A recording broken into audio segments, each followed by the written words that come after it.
Hi every one. അപ്പം നമ്മൾ നോക്കുന്നത് BPAG 174 ഫസ്റ്റ് ബ്ലോക്കിലുള്ള 1, 2, 3 യൂണിറ്റുകൾ നമ്മൾ കംപ്ലീറ്റ് ആക്കി. ദെൻ 4ാമത്തെ യൂണിറ്റ് ആയിട്ടുള്ള ഗോൾസ് ഓഫ് സസ്റ്റൈനബിൾ ഡെവലപ്മെൻറ്റ് എന്ന് പറയുന്ന ഈ ഒരു യൂണിറ്റാണ് നമ്മൾ ഇന്ന് നോക്കാൻ പോകുന്നത് കേട്ടോ.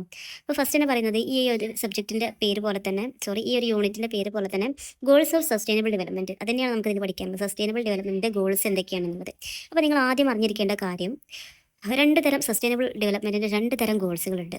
ഒന്നാമത് മിലേനിയം ഡെവലപ്മെൻറ്റ് ഗോൾസ് എന്ന് പറയുന്നത്, ദെൻ സസ്റ്റൈനബിൾ ഡെവലപ്മെൻറ്റ് ഗോൾസ്. നമുക്കെന്തിന് അതിനെ ചുരുക്കി മിലേനിയം ഡെവലപ്മെൻറ്റ് ഗോൾസിനെ MD എന്നും സസ്റ്റൈനബിൾ ഡെവലപ്മെൻറ്റ് ഗോൾസിനെ SD എന്നും നമുക്ക് ഒന്ന് ചുരുക്കി പറയാം. അപ്പം എനിക്കിത് പറയുമ്പം അതന്നെ പറയണമെന്നില്ല, നമുക്ക് ടൈം ഒരുപാട് ലാഭിക്കാം. അപ്പം MD എന്നും SD എന്നും പറയുമ്പം ഈ രണ്ട് സംഭവങ്ങൾ നിങ്ങൾ മനസ്സിലേക്ക് വരണം കേട്ടോ. അപ്പം ഫസ്റ്റിനെ സ്റ്റാർട്ട് ചെയ്തത് MD, യുണൈറ്റഡ് നേഷൻസ് കൂടിയിട്ട് കുറച്ച് തീരുമാനത്തിലെത്തണം. ഒരു 8 ഗോൾസ് അവർ പറയുന്നു. 2000 തീരുമാനിച്ചു 2015 ഇന്ന കാര്യങ്ങളൊക്കെ അവർ നേടിയെടുക്കും എന്നുള്ളൊരു തീരുമാനത്തിൽ അവരെത്തുകയാണ്. അങ്ങനെ 2015 അതിൻ്റെ കാലാവധി കഴിഞ്ഞു കേട്ടോ. അപ്പം കുറേ കാര്യങ്ങളൊക്കെ ഇതിൽ കുറയ്ക്കാനും, ഇപ്പം പോവർട്ടി കുറയ്ക്കാൻ, ഹങ്കർ കുറയ്ക്കാൻ, ഇങ്ങനത്തെ കുറേ തീരുമാനങ്ങളൊക്കെ അവർ അതിലെടുത്തു. അപ്പം അത് 2015 അത് എക്സ്പയറി ആയല്ലോ. സോ അവർ 2015 വീണ്ടും 2030 നമ്മൾ ഇന്ന കാര്യങ്ങൾ ചെയ്യും എന്ന് പറഞ്ഞിട്ട് ആണ് സസ്റ്റൈനബിൾ ഡെവലപ്മെൻറ്റ് ഗോൾസ് എന്ന് പറയുന്ന SD എന്നുള്ള ഒരു ഇത് ഇറക്കിയിട്ടുള്ളത്. അതിൽ 17 തരത്തിലുള്ള ഗോളുകളാണ് അച്ചീവ് ചെയ്യാൻ പറയുന്നത്. അപ്പം ഇതാണ് ഇപ്പം നടന്നുകൊണ്ടിരിക്കുന്നത്. എന്താണ് ഈ SD ഡെവലപ്മെൻറ്റ് ഗോൾസ് പാലിക്കുക എന്നുള്ളതാണ്. അതിൽ 17 ഗോൾസുകൾക്ക് കൂടുതലായിട്ട് ഊന്നൽ നൽകിയിട്ടുണ്ട്. അപ്പം അതെന്തൊക്കെയാണെന്നും മിലേനിയം ഗോൾസിൽ എന്തൊക്കെ പറയുന്നുണ്ടെന്നും ആണ് ഈ ഒരു യൂണിറ്റിൽ നമുക്ക് പഠിക്കാനുള്ളത്. സോ അപ്പം അത് ആദ്യം ഒന്ന് മനസ്സിലാക്കി വെക്കാം. ഞാൻ പറഞ്ഞല്ലോ 2000 ഈ മിലേനിയം ഡെവലപ്മെൻറ്റ് ഗോൾസ് സ്റ്റാർട്ട് ചെയ്തിട്ടുള്ളത്. അങ്ങനെ എന്താണ് അവർ കൂടുതലായിട്ടും എയിം ചെയ്യുന്നത് എന്തിനു വേണ്ടിയിട്ടായിരുന്നു? പോവർട്ടിയും ഹങ്കറും ഡിസീസും ഇല്ലിറ്ററസി ഇതൊക്കെ റെഡ്യൂസ് ചെയ്യാൻ വേണ്ടി, കുറയ്ക്കാൻ വേണ്ടിയിട്ടാണ് അവർ കൂടുതലായിട്ട് ഊന്നൽ നൽകിയിട്ടുണ്ടായിരുന്നത്. അതുപോലെ തന്നെ എൻവയോൺമെൻറ്റലായിട്ടുള്ള ഡിഗ്രഡേഷനും ഡിസ്ക്രിമിനേഷനും, നമ്മുടെ വിമൻസിനൊക്കെതിരെയുള്ള ഡിസ്ക്രിമിനേഷൻ ഉണ്ടല്ലോ, വിവേചനം, അങ്ങനത്തെ സംഭവങ്ങളൊക്കെ ഒഴിവാക്കാനാണ് അത് കൂടുതലായിട്ടും ഊന്നൽ നൽകിയിട്ടുണ്ടായിരുന്നത്. ദെൻ പിന്നീടാണ് എന്ത് വരുന്നത്, സസ്റ്റൈനബിൾ ഡെവലപ്മെൻറ്റ് ഗോൾസ് 2015 എന്ത് അജണ്ട 2030 എന്ന് പറയുന്ന രീതിയിൽ അത് വീണ്ടും സ്റ്റാർട്ട് ചെയ്തത്. അപ്പം ഫസ്റ്റ് നമ്മൾ നോക്കാൻ പോകുന്നത് മിലേനിയം ഡെവലപ്മെൻറ്റ് ഗോൾസ് എന്തൊക്കെയാണ്. അങ്ങനെ 8 ഗോൾസ്, ഇതൊക്കെ കഴിഞ്ഞ തവണ നിങ്ങൾ പഠിച്ചിട്ടുണ്ടാകും. 8 ഗോൾസ് ആണ് ഈ മിലേനിയം ഡെവലപ്മെൻറ്റ് ഗോൾസിൽ പറയുന്നത്. അപ്പം എന്താണെന്നുള്ളത് നമുക്കൊന്ന് പറഞ്ഞു പോവാം. ഫസ്റ്റ് പറയുന്നത് ഇറാഡിക്കേറ്റ് പോവർട്ടി ആൻഡ് ഹങ്കർ. പോവർട്ടിയും ഹങ്കറും എന്താണ് നിർമ്മാർജ്ജനം ചെയ്യുക എന്നൊക്കെ പറയൂലേ, അത് ഇല്ലാതാക്കുക എന്നുള്ളതാണ്. അതിനാണ് കൂടുതലായിട്ട് ഊന്നൽ നൽകിയിട്ടുണ്ടായിരുന്നത്. ദെൻ രണ്ടാമത് പറയുന്നത് അച്ചീവ് യൂണിവേഴ്സൽ പ്രൈമറി എഡ്യൂക്കേഷൻ, അഥവാ പ്രാഥമിക വിദ്യാഭ്യാസം എന്താണ് ആഗോളതലത്തിൽ അത് എല്ലാവർക്കും എത്തിക്കുക, അല്ലെങ്കിൽ അത് നേടിയെടുക്കുക എന്നുള്ളതാണ് രണ്ടാമത്തെ ഒരു ലക്ഷ്യം എന്ന് പറഞ്ഞിരുന്നത്. അതുപോലെ മൂന്നാമത്തെ ലക്ഷ്യം എന്ന് പറയുന്നത് promote gender equality and empowerment. Gender ഇക്വാലിറ്റിയും നേടണം, അതുപോലെ തന്നെ എംപവർമെൻറ്റും എന്നുള്ളതാണ് മൂന്നാമത്തെ ലക്ഷ്യം. ദെൻ നാലാമത്തത് റെഡ്യൂസ് ചൈൽഡ് മോർട്ടാലിറ്റി, ശിശു മരണനിരക്ക് കുറയ്ക്കുക. ദെൻ അഞ്ചാമത് പറയുന്നത് ഇംപ്രൂവ് മെറ്റേണൽ ഹെൽത്ത്. ഈ ചെറിയ കുട്ടികളുടെ അമ്മമാർക്ക് എന്താണ് ഒന്നുകൂടി ഹെൽത്തി ആയിട്ടുള്ളൊരു ആരോഗ്യം കൊടുക്കുക എന്നുള്ളത്, ഒന്നുകൂടി ഹെൽത്തി ആക്കി മാറ്റുക, അവരുടെ ആരോഗ്യത്തെ ഒന്നുകൂടി ഇമ്പ്രൂവ് ആക്കുക എന്നുള്ളത്. ദെൻ 6 പറയുന്നതാണ് combat HIV, AIDS and malaria and other disease. മലേറിയയും എയ്ഡ്സും HIV പോലത്തെ മാരക രോഗങ്ങളൊക്കെ ഇവിടുന്ന് തുരത്തുക എന്നുള്ളത്. ദെൻ ഏഴാമത് പറയുന്നത് ensure environmental sustainability. Environmental sustainability ഉറപ്പ് വരുത്തുക എന്നുള്ളതാണ് ഏഴാമതായിട്ട് പറയുന്നത്. എട്ടാമതായിട്ട് പറയുന്നത് develop global partnership for the ഡെവലപ്മെൻറ്റിന് ആവശ്യമായിട്ടുള്ള ഒരു ഗ്ലോബൽ ആയിട്ടുള്ള ഒരു പാർട്ണർഷിപ്പ് ഉണ്ടാക്കിയെടുക്കുക എന്നുള്ളത്. ഈ 8 ഗോളുകളാണ് മിലേനിയം ഡെവലപ്മെൻറ്റ് ഗോൾസിൽ. ഇമ്പോർട്ടൻ്റ് ആണ് കേട്ടോ.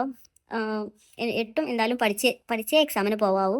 അതുപോലെ തന്നെ അതിലേറെ ഇമ്പോർട്ടൻ്റ് ആണ് എന്ത് ഈ 17 സസ്റ്റൈനബിൾ ഡെവലപ്മെൻറ്റ് ഗോൾസ്. എല്ലാം പഠിച്ചു കഴിഞ്ഞിട്ട് തന്നെ എക്സാമിന് പോവുക. കാരണം ഇതൊക്കെ നിർബന്ധിതമായിട്ടുള്ള ക്വസ്റ്റ്യൻസ് ആണ്. ഒന്നെങ്കിൽ മിലേനിയം ചോദിക്കും, അല്ലെങ്കിൽ എന്ത് ചോദിക്കും, SD ചോദിക്കും, നിർബന്ധമായിട്ട് ചോദിക്കും. അപ്പോൾ ഇതൊക്കെ എന്തെങ്കിലും ഒരു കോഡോ കാര്യങ്ങളോ എന്തെങ്കിലും ഉപയോഗിച്ച് അത് പഠിച്ചേ പോകാവൂ. ദെൻ പിന്നീട് നമ്മൾ ടെക്സ്റ്റിൽ പറയുന്ന കാര്യമാണ് difference between MDGS and SDGs. ഞാൻ പറഞ്ഞാൽ ഞാൻ ചുരുക്കി പറയുകയാണ്. Difference between MD then SD. അതിൽ 10 വ്യത്യാസങ്ങളാണ് രണ്ടും തമ്മിൽ നിൽക്കുന്നത്. അപ്പം ഈ നിങ്ങൾ മനസ്സിലാക്കുന്ന കാര്യം, ഈ SD-യും MD-യും തമ്മിൽ വ്യത്യാസങ്ങളുണ്ട്. അവരുടെ പ്ലാനിങ് ആണല്ലോ, രണ്ട് ഗോൾസ് ആണല്ലോ. ആ ഗോൾസുകൾ തമ്മിൽ പല വ്യത്യാസങ്ങളുണ്ട്. അത് എന്താണെന്നുള്ളതാണ് ഇനി പറയാൻ പോകുന്നത്. അതിൽ ഫസ്റ്റ് പറയുന്നതാണ് 0 ഗോൾസ് എന്ന് പറയുന്നത്. അഥവാ MD കൂടുതലായിട്ടും എയിം ചെയ്തിരുന്നത് ഒരു പാർഷ്യലായിട്ടുള്ള റിഡക്ഷൻ ഓഫ് പ്രോബ്ലംസ് എന്നുള്ളതാണ്. കുറഞ്ഞ രീതിയിലൊക്കെ പ്രശ്നങ്ങൾ പരിഹരിക്കുക എന്നുള്ള രീതിയിലാണ് അവർ ഉദ്ദേശിച്ചിരുന്നത്. അവരുടെ ലക്ഷ്യം അങ്ങനെയായിരുന്നു. പക്ഷേ SD-യിലേക്ക് വരുമ്പം ഒരു കംപ്ലീറ്റ് ആയിട്ടുള്ള ഒരു എലിമിനേഷനാണ് അവർ ഉദ്ദേശിക്കുന്നത്. കാരണം 0 ഹങ്കർ 0 പോവർട്ടി എന്ന് പറയുമ്പം ഒരാൾ പോലും ഉണ്ടാവാൻ പാടില്ല എന്നുള്ളതാണ്. അത്രയും ഒന്നും കൂടെ ഒരു ആഴത്തിലുള്ളൊരു കാഴ്ചപ്പാടായിരുന്നു SD-ക്ക് ഉണ്ടായിരുന്നത്. അത് തന്നെയാണ് ഏറ്റവും ഒരു വ്യത്യാസം പറയുന്നത്. അതുപോലെ രണ്ടാമത്തത് യൂണിവേഴ്സൽ ഗോൾസ് എന്നുള്ളതാണ്. ഇപ്പം MD-ൻ്റെ കാര്യം എടുക്കുകയാണെങ്കിൽ അത് കൂടുതലായിട്ട് ഫോക്കസ് ചെയ്യുന്നത് ഡെവലപ്പിംഗ് കൺട്രീസിനെ മാത്രമാണ്. ഇപ്പോൾ നമ്മുടെ ഇന്ത്യയെ പോലുള്ള വികസിച്ചുകൊണ്ടിരിക്കുന്ന രാജ്യങ്ങളെയാണ് കൂടുതലായിട്ടും MD ഫോക്കസ് ചെയ്യുന്നതെങ്കിൽ SD അങ്ങനെയല്ല, എല്ലാ കൺട്രീസിനും അപ്ലിക്കബിൾ ആണ്. പ്രത്യേകിച്ച് ഡെവലപ്ഡ് ആൻഡ് ഡെവലപ്ഡ് ആയ കൺട്രീസിനും അത് ചെയ്യാം, അതുപോലെ തന്നെ ഡെവലപ്ഡ് ആയിക്കൊണ്ടിരിക്കുന്ന കൺട്രീസിനും അത് ചെയ്യാം. ദെൻ കോംപ്രഹെൻസീവ് നേച്ചർ എന്ന് പറയുന്നത്, അഥവാ ഒരു ഈ എം ഡിയിൽ നിന്ന് എസ് ഡിയിലേക്ക് വരുമ്പോൾ കൂടുതലായിട്ടുള്ള കാര്യങ്ങൾ അത് കൈകാര്യം ചെയ്യുന്നുണ്ട്. കാരണം പ്രത്യേകിച്ച് ഇങ്ങനെ പറയുകയാണെങ്കിൽ പീസ്, സസ്റ്റൈനബിൾ സിറ്റീസ്, ഇനിക്വാളിറ്റി തുടങ്ങിയിട്ടുള്ള ഒരു ക്ലൈമറ്റ് ചേഞ്ച് പോലത്തെ പല കാര്യങ്ങളും അഥവാ എം ഡി ചെയ്യാത്ത പല കാര്യങ്ങളും എസ് ഡി കൈകാര്യം ചെയ്തിട്ടുണ്ട് എന്നുള്ളതാണ് ഇതിലൂടെ പറയുന്നത്. ദെൻ നാലാമതായിട്ട് പറയുന്നത് ഹങ്കർ ആൻഡ് ജെൻഡർ എന്നുള്ളത്. ഇതിൽ കൂടുതലായിട്ടും ഇമ്പോർട്ടൻറ്റ് വിമൺ എംപവർമെൻറ്റ് കൂടുതലായിട്ട് ഇമ്പോർട്ടൻറ്റ് എസ് ഡിയിൽ ഒന്നും കൂടെ കൂടുതലായിട്ട് കൊടുക്കുന്നുണ്ട് എന്നുള്ളത് പറയുന്നത്. ദെൻ ഇൻക്ലൂസിവിറ്റി എന്ന് പറയുമ്പം എം ഡി കാര്യമായിട്ട് മുകളിൽ നിന്നുള്ള താഴോട്ടുള്ള തട്ടിലോട്ട് എന്നുള്ളൊരു സമീപനമാണ് അവർ സ്വീകരിക്കുന്നതെങ്കിൽ നമ്മുടെ എസ് ടിൻ്റെ കാര്യം എടുക്കുകയാണെങ്കിൽ പല ആളുകളും തമ്മിൽ കൂടി ആലോചിച്ച് എല്ലാ വിഭാഗങ്ങളിലേക്കും അത് എത്തിക്കുക എന്നുള്ളതാണ്. എല്ലാവരും ഒരുപോലെ അതിനെ ഉൾക്കൊള്ളിക്കുക എന്നുള്ളതാണ് അവരുടെ ഒരു എസ് ഡിയുടെ ഒരു പ്രധാനപ്പെട്ട ഒരു എന്താ പറയുക അവരുടെ ലക്ഷ്യം എന്ന് പറയുന്നത്. ദെൻ ആറാമതായിട്ട് പറയുന്നത് പോവേർട്ടി ആൻഡ് ഹങ്കർ അഥവാ എം ഡിയിൽ ഇറാഡിക്കേറ്റ് പോവർട്ടി ആൻഡ് ഹങ്കർ എന്ന് പറയുന്നത് ഒരൊറ്റ ലക്ഷ്യമാണെങ്കിൽ ഇതിൽ സെപ്പറേറ്റ് ആയിട്ട് നോ ഹങ്കർ നോ പോവർട്ടി എന്നുള്ളത് രണ്ടും രണ്ട് ലക്ഷ്യങ്ങളായിട്ട് തന്നെ അതിൽ പറയുന്നുണ്ട്, എസ് ടിയിൽ പറയുന്നുണ്ട് എന്നുള്ളത് തന്നെയാണ് അവർ തമ്മിലുള്ള ഏറ്റവും വലിയൊരു വ്യത്യാസം. അഥവാ ഓരോന്നിനും ഓരോന്നിൻ്റേതായിട്ടുള്ള ഒരു ഊന്നൽ അവർ നൽകിയിട്ടുണ്ട് എന്നുള്ളതാണ്. ദെൻ ഫണ്ടിങ് പറയുമ്പം എം ഡിൻ്റെ ഒക്കെ ഫണ്ടിങ് കൂടുതലായിട്ടും ഫോറിൻ വിദേശ സഹായത്താണ് ആശ്രയിച്ചിരിക്കുന്നത് എം ഡിൻ്റെ ഒക്കെ ഫണ്ട്. പക്ഷേ എസ് ടി അങ്ങനെയല്ല, ഒരു സുസ്ഥിരമായിട്ടുള്ളൊരു എന്താ പറയുക ഒരു ഫിനാൻഷ്യൽ സഹായത്തിന് അതുപോലെ തന്നെ അതും സ്വയം സ്വാശ്രയത്വത്തിനൊക്കെ ഏറ്റവും കൂടുതൽ ശ്രദ്ധ കേന്ദ്രീകരിക്കുന്നുണ്ട് എസ് ഡി എന്ന് പറയുന്നത്. സ്വയമായിട്ട് തന്നെ കണ്ടെത്താനുള്ള ഒരു മാർഗ്ഗത്തിലൂടെയാണത് അവരതിനെ റെക്കമെൻഡ് ചെയ്യുന്നത്. ദെൻ പീസ് ബിൽഡിങ് നമുക്കറിയാം ഈ എസ് ഡിയിൽ കൂടുതലായിട്ടും പീസ്, ജസ്റ്റിസ് അതായിട്ടുള്ള സ്ട്രോങ് ആയിട്ടുള്ള ഇൻസ്റ്റിറ്റ്യൂഷൻസ് ഒക്കെ കൂടുതലായിട്ട് ഫോക്കസ് ചെയ്യുന്നുണ്ടെങ്കിൽ ഈ എം ഡിയിൽ അതൊന്നും ഫോക്കസ് ചെയ്തില്ല. ഈ പീസൊന്നും അതിൽ പറയുന്നേ ഇല്ല. അപ്പം നമ്മുടെ സ്വസ്ഥമായിട്ടുള്ള ഒരു ജീവിതത്തിന് ഏറ്റവും വേണ്ട ആവശ്യമാണ് സമാധാനം എന്ന് പറയുന്നത്. അപ്പം സമാധാനം ഉണ്ടാക്കുക എന്നുള്ളതും ഒരു ലക്ഷ്യമായിട്ടാണ് നമ്മുടെ ഇപ്പോഴത്തെ എസ് ഡിയിൽ പറയുന്നുള്ളതാണ് പറയുന്നത്. ദെൻ ഡാറ്റ റെവല്യൂഷൻ 9th പറയുന്നത് ഡാറ്റ റെവല്യൂഷൻ എന്നുള്ളതാണ്. അഥവാ ഇതിൽ എസ് ഡിയുടെ കാര്യം എടുക്കുകയാണെങ്കിൽ ഇതൊന്നും കൂടെ എന്താണ് ആളുകളിലേക്ക് ഒന്നും കൂടെ ഒരു ഊന്നൽ നൽകുന്നത്. കാരണം അവർ നടപ്പാക്കിയ ലക്ഷ്യങ്ങൾ അവർ അത് നിരീക്ഷിച്ച് അത് ഉത്തരവാദിത്തോടു കൂടെ നോക്കി വിശ്വസനീയമായിട്ടുള്ള ഡാറ്റകളൊക്കെ ശേഖരിച്ച് അതിന് പ്രത്യേകമായിട്ടുള്ളൊരു ഊന്നൽ ഈ എസ് ഡിയിൽ നൽകുന്നുണ്ട് എന്നുള്ളത് തന്നെയാണ് അതിൽ പറയുന്നത്. ദെൻ ലാസ്റ്റായിട്ട് പറയുന്നത് ക്വാളിറ്റി എഡ്യൂക്കേഷൻ എന്നുള്ളത്. അപ്പം എം ഡിയുടെ കാര്യം എടുക്കണമെങ്കിൽ അതിൽ പറയുന്നത് എന്താണ്, ഫോക്കസ് ഓൺ പ്രൈമറി എഡ്യൂക്കേഷൻ ഓൺലിയാണ് അല്ലേ. അപ്പം എസ് ഡിയിലേക്ക് വരുമ്പോൾ എന്താണ്, focus of quality education and the learning outcomes. എത്രത്തോളം അപ്പം ഈ പഠനം എന്ന് പറയുന്നത് നിൽക്കാത്തൊരു സാധനമാണല്ലോ, അഥവാ എത്രത്തോളം പഠിക്കാൻ പറ്റും അത്രത്തോളം ഒരു ക്വാളിറ്റി ആയിട്ടുള്ള ഒരു എഡ്യൂക്കേഷൻ വേണം എന്നുള്ളത് തന്നെയാണ് നമ്മുടെ എസ് ടി ലക്ഷ്യമാക്കുന്നത് എന്നുള്ളതാണ്. അപ്പം ഈ ഒരു 10 കാര്യങ്ങളാണ് അവ തമ്മിൽ ഉള്ളൊരു ഡിഫറൻസ് എന്ന് പറയുന്നത്. ദെൻ നമുക്കിനി നോക്കാനുള്ളത് nature of the sustainable development goals എന്നുള്ളതാണ്. ഇതിൽ പറയുന്നത് വെച്ചാൽ നമ്മൾ ജീവിച്ചുകൊണ്ടിരിക്കുന്ന നമ്മുടെ പ്രസൻറ്റ് ഏജ് എന്ന് പറയുന്നത് ആന്ത്രോപോസീൻ ഏജ് എന്നുള്ളതാണ്. ഇതിൻ്റെ ഏറ്റവും വലിയ പ്രത്യേകത എന്ന് പറയുമ്പം മനുഷ്യന്മാരുടെ പ്രവൃത്തി കാരണം നമ്മളെ പ്ലാനറ്റിന് ഏറ്റവും മോശമായിട്ടുള്ളൊരു എഫക്റ്റ് ഉണ്ടായിക്കൊണ്ടിരിക്കുന്ന ടൈമാണ് ഇപ്പം. ഇതും ഇനി വരാനുള്ള ജനറേഷൻ്റെതും കൂടെ ആകുമ്പോൾ എന്താണ് നമ്മുടെ എൻവയോൺമെൻറ്റ് പൂർണ്ണമായിട്ടും അതൊരു ഡാമേജിന് കാരണമാകുന്നതാണ്. അപ്പം ഇതന്നെ നമ്മുടെ എന്താണ് കാർബൺ സൈക്കിളിനെയും അതുപോലെ തന്നെ നൈട്രജൻ സൈക്കിളിനെയും വാട്ടർ സൈക്കിളിനെയും ഒക്കെ ബാധിക്കുന്നുണ്ടെന്നാണ് പറയുന്നത്. അപ്പം ഇങ്ങനത്തെ ഒരു എൻവയോൺമെൻറ്റ് ക്രൈസിസ് വരുമ്പം ആണ് എന്തുണ്ടാകുന്നത്, ഫ്ലഡ്സ് അതുപോലെ തന്നെ ക്ലൈമറ്റ് ചേഞ്ച് തുടങ്ങിയിട്ടുള്ള വലിയ വലിയ കാര്യങ്ങളൊക്കെ ഉണ്ടാകും. അപ്പോൾ അതുണ്ടാകുമ്പം തീർച്ചയായിട്ടും അത് മൈഗ്രേഷനും ഡിസ്പ്ലേസ്മെൻറ്റിനും ഒക്കെ ആളുകളുടെ ഡിസ്പ്ലേസ്മെൻറ്റിനും ഒക്കെ അത് കാരണമാകും. അപ്പം ഇങ്ങനെയാണ് ഓരോ പ്രശ്നങ്ങളും എന്താണ് തമ്മിൽ അങ്ങോട്ടും ഇങ്ങോട്ടും ഇൻ്റർ റിലേറ്റഡ് ആണ്. അപ്പം ഇങ്ങനത്തെ സംഭവങ്ങളൊക്കെ ഒഴിവാക്കാൻ വേണ്ടിയിട്ടാണ് ശരിക്കും ഈ സസ്റ്റൈനബിൾ ഡെവലപ്മെൻറ്റ് ഗോൾസ് എന്ന് പറയുന്ന ഈ 17 ഗോൾസ് എന്ത് ചെയ്തത് പുതിയ ഒരു നയാക്കി കൊണ്ടുവന്നിട്ടുള്ളത്. അപ്പം ഇതിൽ പറയുന്ന 17 പോയിൻറ്റ്സും നിങ്ങൾ തീർച്ചയായിട്ടും കാണാതെ പഠിച്ചിരിക്കണം. കാരണം ഒരുപാട് കാര്യങ്ങൾ നമുക്ക് അറിയുന്ന കാര്യങ്ങളൊക്കെ ഉണ്ട്. ഒരു 10 പോയിൻ്റൊക്കെ നമുക്ക് അറിയുന്നത്, പിന്നെ ഒരു 7 പോയിൻ്റ് നമ്മൾ ജസ്റ്റ് ഒന്ന് എക്സ്ട്രാ കൂട്ടി കൊടുക്കുന്ന കാര്യങ്ങളൊക്കെ. അപ്പോൾ മെയിൻ പോയിൻറ്റ്സ് കിട്ടി കഴിഞ്ഞാൽ അതിൻ്റെ ചോടെ എന്ത് എഴുതണം എന്നുള്ളതൊക്കെ കുറേ ഐഡിയ നമുക്കുണ്ടാവും. അപ്പം ഇതൊക്കെ എൻ്റെ ഈ ക്ലാസ് കേൾക്കുമ്പോൾ തന്നെ നിങ്ങൾക്ക് എന്താ എന്ന് പറയുന്നത്, എന്താ അതിൻ്റെ ചോട്ടിലൊക്കെ വരിക എന്നുള്ളത് നിങ്ങൾക്ക് പൂർണ്ണമായിട്ട് മനസ്സിലാവും. അപ്പം എന്തെങ്കിലും ഡൗട്ടുകളോ കാര്യങ്ങളൊക്കെ ഉണ്ടെങ്കിൽ തീർച്ചയായിട്ടും കമൻറ്റ് ബോക്സിൽ ചോദിക്കാം കേട്ടോ, ഞാൻ റിപ്ലൈ തരുന്നതായിരിക്കും. അപ്പം ഇതിൽ ഫസ്റ്റ് എസ് ഡി ഗോൾസാണ് നമ്മളിനി നോക്കാൻ പോകുന്നത്. 17 ഗോളുകളാണ് നോക്കാൻ പോകുന്നത്. അപ്പം അത് ആ ഒരു പ്രശ്നത്തിന് നമ്മുടെ രാജ്യം എന്തൊക്കെ നിലപാടുകൾ എടുത്തിട്ടുണ്ട്, അതിന് എന്തൊക്കെ സ്ട്രാറ്റജീസ് കൈക്കൊണ്ടിട്ടുണ്ട്, അതുപോലെ തന്നെ ചിലപ്പം അതിന് പല വെല്ലുവിളികളുണ്ടാവും, പല ചാലഞ്ചസ് ഉണ്ടാവും. അപ്പം ഇതൊക്കെയാണ് ഓരോ പ്രശ്നത്തിൻ്റെയും ആണ് നമ്മൾ ഡിസ്കസ് ചെയ്യാൻ പോകുന്നത്. കുറച്ച് ഡീറ്റെയിൽ ആയിട്ട് തന്നെ പറയാനുണ്ടാവും, എന്നാലും ജസ്റ്റ് എല്ലാം ഒന്ന് ഇങ്ങനെ കേട്ട് അങ്ങനെ പോവാട്ടോ. അതിൽ ഫസ്റ്റ് പറയുന്നതാണ് നോ പോവർട്ടി എന്ന് പറയുന്നത്.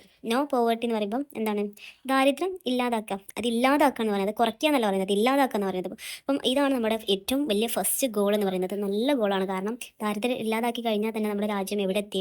പക്ഷേ ഇപ്പം നമ്മുടെ രാജ്യത്തിൽ എത്രത്തോളം ഈ പോവർട്ടി ആളുകൾ അനുഭവിക്കുന്നുണ്ടെന്നുള്ളത് നമുക്കൊക്കെ അറിയാമല്ലേ. നമ്മൾ ഈ കേരളം വിട്ട് കഴിഞ്ഞാലുള്ള മറ്റുള്ള സംസ്ഥാനങ്ങളുടെയൊക്കെ ഒരു അവസ്ഥ എന്താണ്, വളരെ ദയനീയമായിട്ടുള്ള അവസ്ഥയാണ്. 2030 ഈ ഒരു നോ പോവർട്ടി നടപ്പിലാക്കണം എന്നുള്ള, അഥവാ അതോടെ ഈ രാജ്യം നോ പോവർട്ടിയിൽ അതിൽ നിന്ന് മുക്തമാവണം എന്നുള്ളൊരു ഗോളോട് കൂടിയിട്ടാണ് ഫസ്റ്റത്തെ ഈ ഒരു നയം കൊണ്ടുവന്നത്.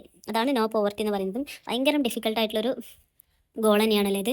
അപ്പം ഇതിന് ഇന്ത്യ എന്തൊക്കെ സ്ട്രാറ്റജീസ് എടുത്തിട്ടുണ്ട് എന്നുള്ളത്, അഥവാ India strategy to reduce poverty കുറയ്ക്കാൻ വേണ്ടിയിട്ട് ഇന്ത്യ എന്തൊക്കെ സ്ട്രാറ്റജീസ് എടുത്തിട്ടുണ്ടെന്ന് പറയുന്നുണ്ട്.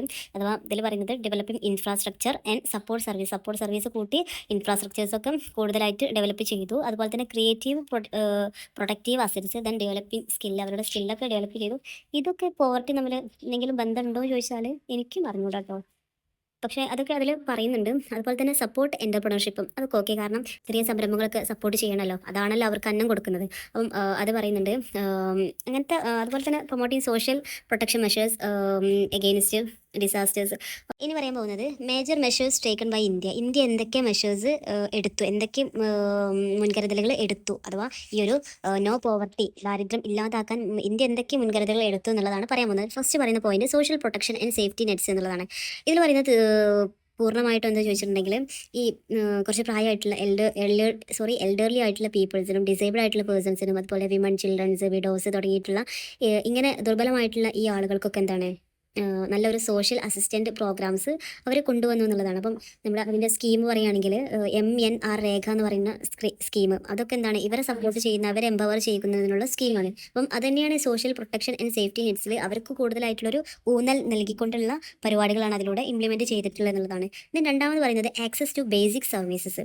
ഇപ്പം ഇന്ത്യ കൂടുതലായിട്ടും ഫോക്കസ് ചെയ്യുന്നത് ഇപ്പം ന്യൂട്രീഷൻ, ഹെൽത്ത്, അതുപോലെ drinking water, sanitisation, electricity, clean cooking fuel, ഇങ്ങനത്തെ സംഭവങ്ങളിലൊക്കെ എന്താണ് കൂടുതലായിട്ട് എന്ത് കൊടുക്കുന്നുണ്ട്, ഫോക്കസ് കൊടുക്കുന്നുണ്ട്. അപ്പം ഒരു ഇതിൽ തന്നെ ഫിനാൻഷ്യൽ ഇൻക്ലൂഷൻ സ്കീമുകൾ വരുന്നുണ്ട്. അപ്പം ഇങ്ങനെ ആളുകളെ അതിലേക്ക് എന്താണ് നല്ല രീതിയിലുള്ള ഇതൊക്കെ കിട്ടാൻ വേണ്ടിയിട്ടുള്ള സ്കീമുകൾ, 2 സ്കീം പറയുന്നത് പ്രധാനമന്ത്രി ജാൻ ധ്യാൻ യോജന, അതുപോലെ തന്നെ പ്രധാനമന്ത്രി ഗരീബ് കല്യാൺ യോജന തുടങ്ങിയിട്ടുള്ള സ്കീമുകളൊക്കെ ഈ ഒരു ബേസിക് സർവീസസ് പ്രൊട്ടക്റ്റ് ചെയ്യുന്നതിനുള്ള സ്കീമുകളാണ് കേട്ടോ. അപ്പം ഇതെല്ലാം ഈ പാവപ്പെട്ട ആളുകൾക്ക് എന്തിനാണ് സഹായിക്കുന്നത് വെച്ചാൽ അവരുടെ ബാങ്കിങ്ങിനും അവരുടെ ക്രെഡിറ്റ്, ഇൻഷുറൻസ്, അതുപോലെ തന്നെ പെൻഷൻ തുടങ്ങിയിട്ടുള്ള ഈ സർവീസുകളൊക്കെ സാധ്യമാക്കാൻ വേണ്ടിയിട്ടാണ് ഈ സ്കീമുകളൊക്കെ നിലവിൽ വന്നത്. അപ്പം അവർ കൂടുതലായിട്ട് എന്താണ് ബേസിക് ആയിട്ടുള്ള കാര്യങ്ങളൊക്കെ അവർക്ക് നേടിക്കൊടുക്കുക. അതുപോലെ തന്നെ ഈ ഫസ്റ്റത്തെ കാര്യം എന്തായിരുന്നു പറഞ്ഞിട്ടുണ്ടായിരുന്നത്, ദുർബലമായിട്ടുള്ള ആളുകൾ, അതുപോലെ തന്നെ ഡിസേബിൾ ആയിട്ടുള്ള ആളുകൾ, ഇങ്ങനെ സ്പെഷ്യലായിട്ട് നിൽക്കുന്ന വിമൺ, ചിൽഡ്രൻസ് പോലെയുള്ള ദുർബലരായിട്ടുള്ള ആളുകൾക്ക് എന്താണ് കൂടുതൽ സ്ട്രോങ് ആയിട്ടുള്ള ഒരു അസിസ്റ്റൻസ് പ്രോഗ്രാംസുകൾ കൊടുക്കുക, MNR രേഖ പോലത്തെ സ്കീംസ് അവർക്ക് കൊടുക്കുക. അതുപോലെ തന്നെ രണ്ടാമത് പറയുന്നത് ബേസിക് സർവീസസ് കൂടുതലായിട്ട് ഫോക്കസ് ചെയ്യുക. ബേസിക് സർവീസ് എന്ന് പറയുമ്പോൾ നമുക്ക് ബേസിക് ആയിട്ട് എന്തൊക്കെ കാര്യങ്ങൾ വേണം അത് തന്നെയാണ് അതിൽ പറയുന്നത്. അതിന് വേണ്ടിയിട്ട് 2 സ്കീമും പറയുന്നുണ്ട്. ഇതൊക്കെ പാവപ്പെട്ട ആളുകൾക്ക് ബാങ്കിങ്, ക്രെഡിറ്റ്, ഇൻഷുറൻസ്, പെൻഷൻസ്, ഇങ്ങനത്തെ സർവീസുകളൊക്കെ സാധ്യമാക്കാനുള്ള കാര്യങ്ങളായിട്ട് ആണ് പറയുന്നത്. ദെൻ മൂന്നാമത് പറയുന്നത് സ്ട്രെങ്തനിങ് ലൈവ്ലിഹുഡ് ആൻഡ് സ്കിൽസ്. അപ്പം ഇന്ത്യയിൽ പറയുകയാണെങ്കിൽ ഏറ്റവും കൂടുതൽ ആളുകൾ 59% ആളുകൾ ഇന്ത്യയിൽ ആശ്രയിക്കുന്നത് ഈ അഗ്രികൾച്ചർ മേഖലയാണ്. ഈ കൃഷിയാണ് കൂടുതലായിട്ടും എന്താണ് ആശ്രയിക്കുന്നത്. അപ്പം അവർക്ക് ഇതിലൂടെ പറയുന്നത് ഈ ഫാർമേഴ്സിൻ്റെ ഇൻകം വർദ്ധിപ്പിക്കുക, അതുപോലെ തന്നെ അതിലൂടെ എന്താണ് പോവർട്ടി കുറയ്ക്കുക എന്നുള്ളതാണ് ഇവർ ഇതിലൂടെ ഉന്നം വെക്കുന്നത്. അപ്പം ഒരുപാട് അഗ്രികൾച്ചറൽ സ്കീംസും ഉണ്ട്, പല തരത്തിലുള്ള സ്കീംസ് ഉണ്ട്. ഇതിലെന്താണ് അഗ്രികൾച്ചറൽ സ്കീംസ് ആണ് പറയുന്നത്. ഇപ്പോൾ പ്രധാനമന്ത്രി ഫസൽ ബീമ യോജന, പ്രധാനമന്ത്രി കൃഷി സഞ്ജയ് യോജന, ഇതൊക്കെ സംഭവം നിങ്ങൾ ആദ്യം അറിഞ്ഞിട്ടുണ്ടാകും, കേട്ടിട്ടുണ്ടാകും. അപ്പം ഇതൊക്കെ എന്താണ് ഈ ഫാർമേഴ്സിനെ ലക്ഷ്യം വെച്ചുകൊണ്ടുള്ള സ്കീമുകളാണ്. അപ്പം സ്കിൽ ഡെവലപ്മെൻറ്റ് ഇനീഷ്യേറ്റീവ്സും പറയുന്നുണ്ട്. അപ്പം ഇൻഡസ്ട്രി ബേസ്ഡ് ആയിട്ടുള്ള സ്കിൽ ട്രെയിനിങ്, ഒരു ഇൻഡസ്ട്രി ബേസ്ഡ് ആയിട്ടുള്ള പ്രൊമോഷൻ ഫോർ ദ എൻ്റർപ്രണർഷിപ്പ്, ഇതിന് വേണ്ടിയിട്ടുള്ള ആളുകൾക്ക് എന്താണ് സംരംഭകരാകാൻ ആളുകളെ പ്രാപ്തരാക്കുക എന്നുള്ള ഉദ്ദേശത്തോടു കൂടിയാണ് ഈ ഒരു സ്കിൽ ഡെവലപ്മെൻറ്റ് ഇനീഷ്യേറ്റീവ്സ് ഒക്കെ വരുന്നത്. അതുപോലെ തന്നെ റൂറൽ സ്റ്റാർട്ടപ്സിനെ സപ്പോർട്ട് ചെയ്യാൻ വേണ്ടിയിട്ടും. അപ്പം ആ ഒരു തരത്തിലുള്ള ഒരു മുൻകരുതലുകളാണ് ഇന്ത്യയിൽ എടുത്തിട്ടുള്ളത്. എന്തിനു വേണ്ടിയിട്ട്? സീറോ പോവർട്ടിക്ക് വേണ്ടിയിട്ട്. അപ്പം ഈ ഒരു 4 കാര്യങ്ങളും ആലോചിച്ച് വെക്കാം. ദെൻ പക്ഷേ ഇങ്ങനെയൊക്കെ മുൻകരുതലുകൾ എടുത്തിട്ടുണ്ടെങ്കിൽ പോലും ഇന്ത്യ ഒരുപാട് ചാലഞ്ചസ് അനുഭവിക്കുന്നുണ്ട് ഈ ഒരു മേഖലയിൽ. റീജിയണൽ ആയിട്ടുള്ള ഇനീക്വാളിറ്റി, അതുപോലെ തന്നെ റാപ്പിഡ് അർബനൈസേഷന്, അതുപോലെ തന്നെ ജെൻഡർ ഇനീക്വാളിറ്റി, അൺഎംപ്ലോയ്മെൻറ്റ് തുടങ്ങിയിട്ടുള്ള പല പ്രശ്നങ്ങളും ഇന്ത്യ ഇപ്പോഴും നേരിടുന്നുണ്ട് എന്നുള്ളത് തന്നെയാണ് ഇതിൻ്റെ ഈ ഒരു പ്രോഗ്രാമിൻ്റെ ഏറ്റവും വലിയ ഒരു വെല്ലുവിളിയായിട്ട് നിലനിൽക്കുന്നത്. അപ്പം ഈ കാര്യങ്ങളൊക്കെ തരണം ചെയ്ത് ആ ഒരു കാര്യം സാധ്യമാക്കുക എന്നത് അത്രയും ഡിഫിക്കൽട്ടായിട്ടുള്ളൊരു കാര്യമാണ്. അതാണ് അതിൽ പറയുന്നത്. ദെൻ രണ്ടാമത് പറയുന്നതാണ് സീറോ ഹങ്കർ എന്ന് പറയുന്നത്. ഇത് എയിം ചെയ്യുന്നത് എന്താണ് കൂടുതലായിട്ടൊരു ഫുഡ് സെക്യൂരിറ്റി എന്നത് ഭക്ഷ്യസുരക്ഷയാണ് കൂടുതലായിട്ട് ഇതിൽ ഇത് ചെയ്യുന്നത്. കാരണം നമ്മുടെ ന്യൂട്രീഷൻസ്, അതുപോലെ തന്നെ എന്താണ് നമ്മുടെ ഈ അഗ്രികൾച്ചർ മേഖല ഒന്നുകൂടെ സെറ്റപ്പ് ആക്കുക എന്നുള്ളതാണ്. അതുപോലെ തന്നെ നമ്മുടെ ഇന്ത്യയിലൊക്കെ എന്ന് പറയുമ്പോൾ ഒരുപാട് കുട്ടികൾ ന്യൂട്രീഷ്യൻസ് ഇല്ലാതെ, ലാക്ക് ഓഫ് ന്യൂട്രീഷ്യൻസ് ആയിട്ട് ഒരുപാട് കുട്ടികൾ മരണപ്പെട്ടു പോകുന്നുണ്ട് ഒരു രാജ്യമാണ് നമ്മുടെ ഇന്ത്യ എന്ന് പറയുന്നത്. അപ്പം ഈ ഒരു ഇതിൽ എന്ന് പറയുന്നത് കൂടുതലായിട്ട് അഗ്രികൾച്ചറൽ മേഖലയ്ക്ക് കൂടുതലായിട്ട് പ്രാധാന്യം കൊടുത്തുകൊണ്ട് തന്നെ എന്താണ് ഫുഡ് സെക്യൂരിറ്റി വർദ്ധിപ്പിക്കുക എന്നുള്ളതാണ് ഈ ഒരു ഇതിൽ പറയുന്നത്. ഇപ്പോൾ ഫാക്ടേഴ്സ് അഫക്റ്റിംഗ് ഫുഡ് സെക്യൂരിറ്റി, ഇതിൽ ഫുഡ് സെക്യൂരിറ്റിനെ ബാധിക്കുന്ന ഘടകങ്ങൾ എന്ന് പറയുന്നത് നമ്മൾ ഒന്നെങ്കിൽ നമുക്ക് എന്ത് ചെയ്യണം, ഡൊമസ്റ്റിക് ഫുഡ് പ്രൊഡക്ഷൻ നല്ല രീതിയിൽ വർദ്ധിപ്പിക്കണം. ഒന്നാമത് നമ്മൾ നല്ല രീതിയിൽ ഫുഡ് പ്രൊഡക്ഷൻ ഉൽപ്പാദിപ്പിക്കുക വർദ്ധിപ്പിക്കണം. എന്നാലും നമുക്ക് എന്താണ് ഈ സീറോ ഹങ്കറിലേക്ക് എത്താം. അല്ലെങ്കിൽ എന്താണ് നമുക്ക് കപ്പാസിറ്റി വേണം ടു ഇമ്പോർട്ട് ഫുഡ് മറ്റുള്ള രാജ്യങ്ങളിൽ നിന്ന് ഇമ്പോർട്ട് ചെയ്യാനുള്ള കഴിവ് നമുക്ക് വേണം. അല്ലെങ്കിൽ എന്ത് വേണം, purchasing power of house hold എന്താണ് ഇങ്ങനത്തെ സംഭവങ്ങളൊക്കെ വാങ്ങാനുള്ള ഒരു സാമ്പത്തിക ശേഷി വേണം. അപ്പം ഇതൊക്കെയാണ് നമ്മുടെ ഈ ഫുഡ് സെക്യൂരിറ്റിനെ ഏറ്റവും കൂടുതലായിട്ട് അഫക്റ്റ് ചെയ്യുന്ന ഫാക്ടേഴ്സ് എന്ന് പറയുന്നത്. അപ്പം ഇതിനെതിരെ എന്തൊക്കെ കാര്യങ്ങളാണ് നമ്മുടെ ഇന്ത്യ എടുത്തിട്ടുള്ളതെന്നാണ് ഇനി പറയുന്നത്. അപ്പം ഒന്നാമത്തെ കാര്യം ഫുഡ് സെക്യൂരിറ്റി തന്നെയാണ്. അപ്പം ഇന്ത്യ എടുത്തിട്ടുള്ള മെഷേഴ്സാണ് ഇനി പറയുന്നത്. ഒന്നാമത്തെ കാര്യം ഫുഡ് സെക്യൂരിറ്റി. ഇപ്പോൾ ലോകത്തിലെ തന്നെ ഏറ്റവും വലിയ ഫുഡ് സെക്യൂരിറ്റി പ്രോഗ്രാംസുകൾ ഇന്ത്യയിലുണ്ട് എന്നുള്ളതാണ്. ഇപ്പം NFSC അതായത് national food security act 2013 provide ചെയ്യുന്ന കാര്യങ്ങൾ എന്താ വെച്ചാൽ നമുക്ക് 2013 നമുക്ക് എന്താണ് ഫുഡ് ഗ്രെയിൻസ് നമ്മുടെ ലീഗൽ റൈറ്റ് ആയിട്ട് മാറി അല്ലേ. അതുപോലെ തന്നെ നമ്മുടെ ഇന്ത്യയിൽ 2/3 ആളുകളും ഫാമേഴ്സാണ്. അപ്പം ഇതിലെന്താണ് അവർക്ക് ഈ ഫാമേഴ്സിന് വേണ്ടിയിട്ടുള്ള ഒരുപാട് പ്രോഗ്രാംസ് കൊണ്ടുവന്നു. അതുപോലെ തന്നെ നമ്മുടെ ഈ സ്ത്രീകൾക്ക് കൂടുതലായിട്ട് എംപവർ ചെയ്യുന്നതിൻ്റെ ഭാഗമായി ഇപ്പോൾ നമ്മുടെ റേഷൻ കാർഡൊക്കെ ആരുടെ പേരിലാണ്, സ്ത്രീകളുടെ പേരിലാണ്, വീട്ടിലെ മുതിർന്ന സ്ത്രീകളുടെ പേരിലാണ്. അപ്പം ഇങ്ങനത്തെ കാര്യങ്ങളൊക്കെയാണ് ഫുഡ് സെക്യൂരിറ്റിക്ക് വേണ്ടിയിട്ട് അവർ പറയുന്നത്.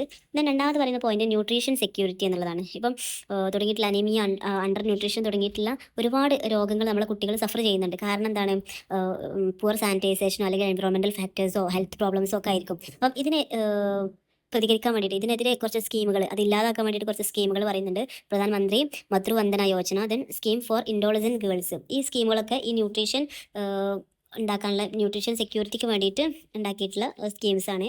ദെൻ മൂന്നാമത് പറയുന്നതാണ് അഗ്രികൾച്ചറൽ പ്രൊഡക്ടിവിറ്റി. അപ്പം ഇന്ത്യൻ്റെ അഗ്രികൾച്ചറൽ കൂട്ടുക എന്നുള്ളതിന് ഏറ്റവും നല്ല മാർഗ്ഗം എന്തിന്, ഈ ഒരു ഹങ്കറിൻ്റെ കാര്യത്തിൽ. കാരണം ഇന്ത്യക്ക് നല്ല ഈ ഒരു അഗ്രികൾച്ചർ മേഖല നല്ല പ്രൊഡക്ഷൻ ഉണ്ടായി കഴിഞ്ഞാൽ തന്നെ എന്താണ് ഒരുവിധം സാമ്പത്തികമായിട്ടുള്ള പ്രശ്നങ്ങളും അതുപോലെ തന്നെ വിശപ്പായിട്ടുള്ള പ്രശ്നങ്ങളൊക്കെ എന്താണ് അതിലൂടെ തന്നെ അലിഞ്ഞു ചേരും. അപ്പം ബെറ്റർ ആയിട്ടുള്ള ക്രോപ്പ് പ്രൊഡക്റ്റ് ചെയ്യാനുള്ള ഒരു കപ്പാസിറ്റി ഇന്ത്യയിൽ വളർത്തിയെടുക്കുക. അതുപോലെ തന്നെ നല്ലൊരു ലൈഫ് സ്റ്റോക്ക് പ്രൊഡക്ടിവിറ്റി ഉണ്ടാക്കുക. അതുപോലെ ഭയങ്കര കോസ്റ്റ് എഫക്റ്റീവ് ആയിട്ടുള്ള ഫാം, വലിയ ചിലവില്ലാതെ ഫാം ചെയ്യാനുള്ളൊരു കപ്പാസിറ്റി ഉണ്ടാക്കിയെടുക്കാം. അതുപോലെ തന്നെ ക്രെഡിബിലിറ്റി വർദ്ധിപ്പിക്കുക എന്നുള്ളത്. അതുപോലെ തന്നെ ഒരു ക്രോപ്പിൻ്റെ പലതരത്തിലുള്ള ഡൈവേഴ്സിഫിക്കേഷൻ കൊണ്ടുവരിക.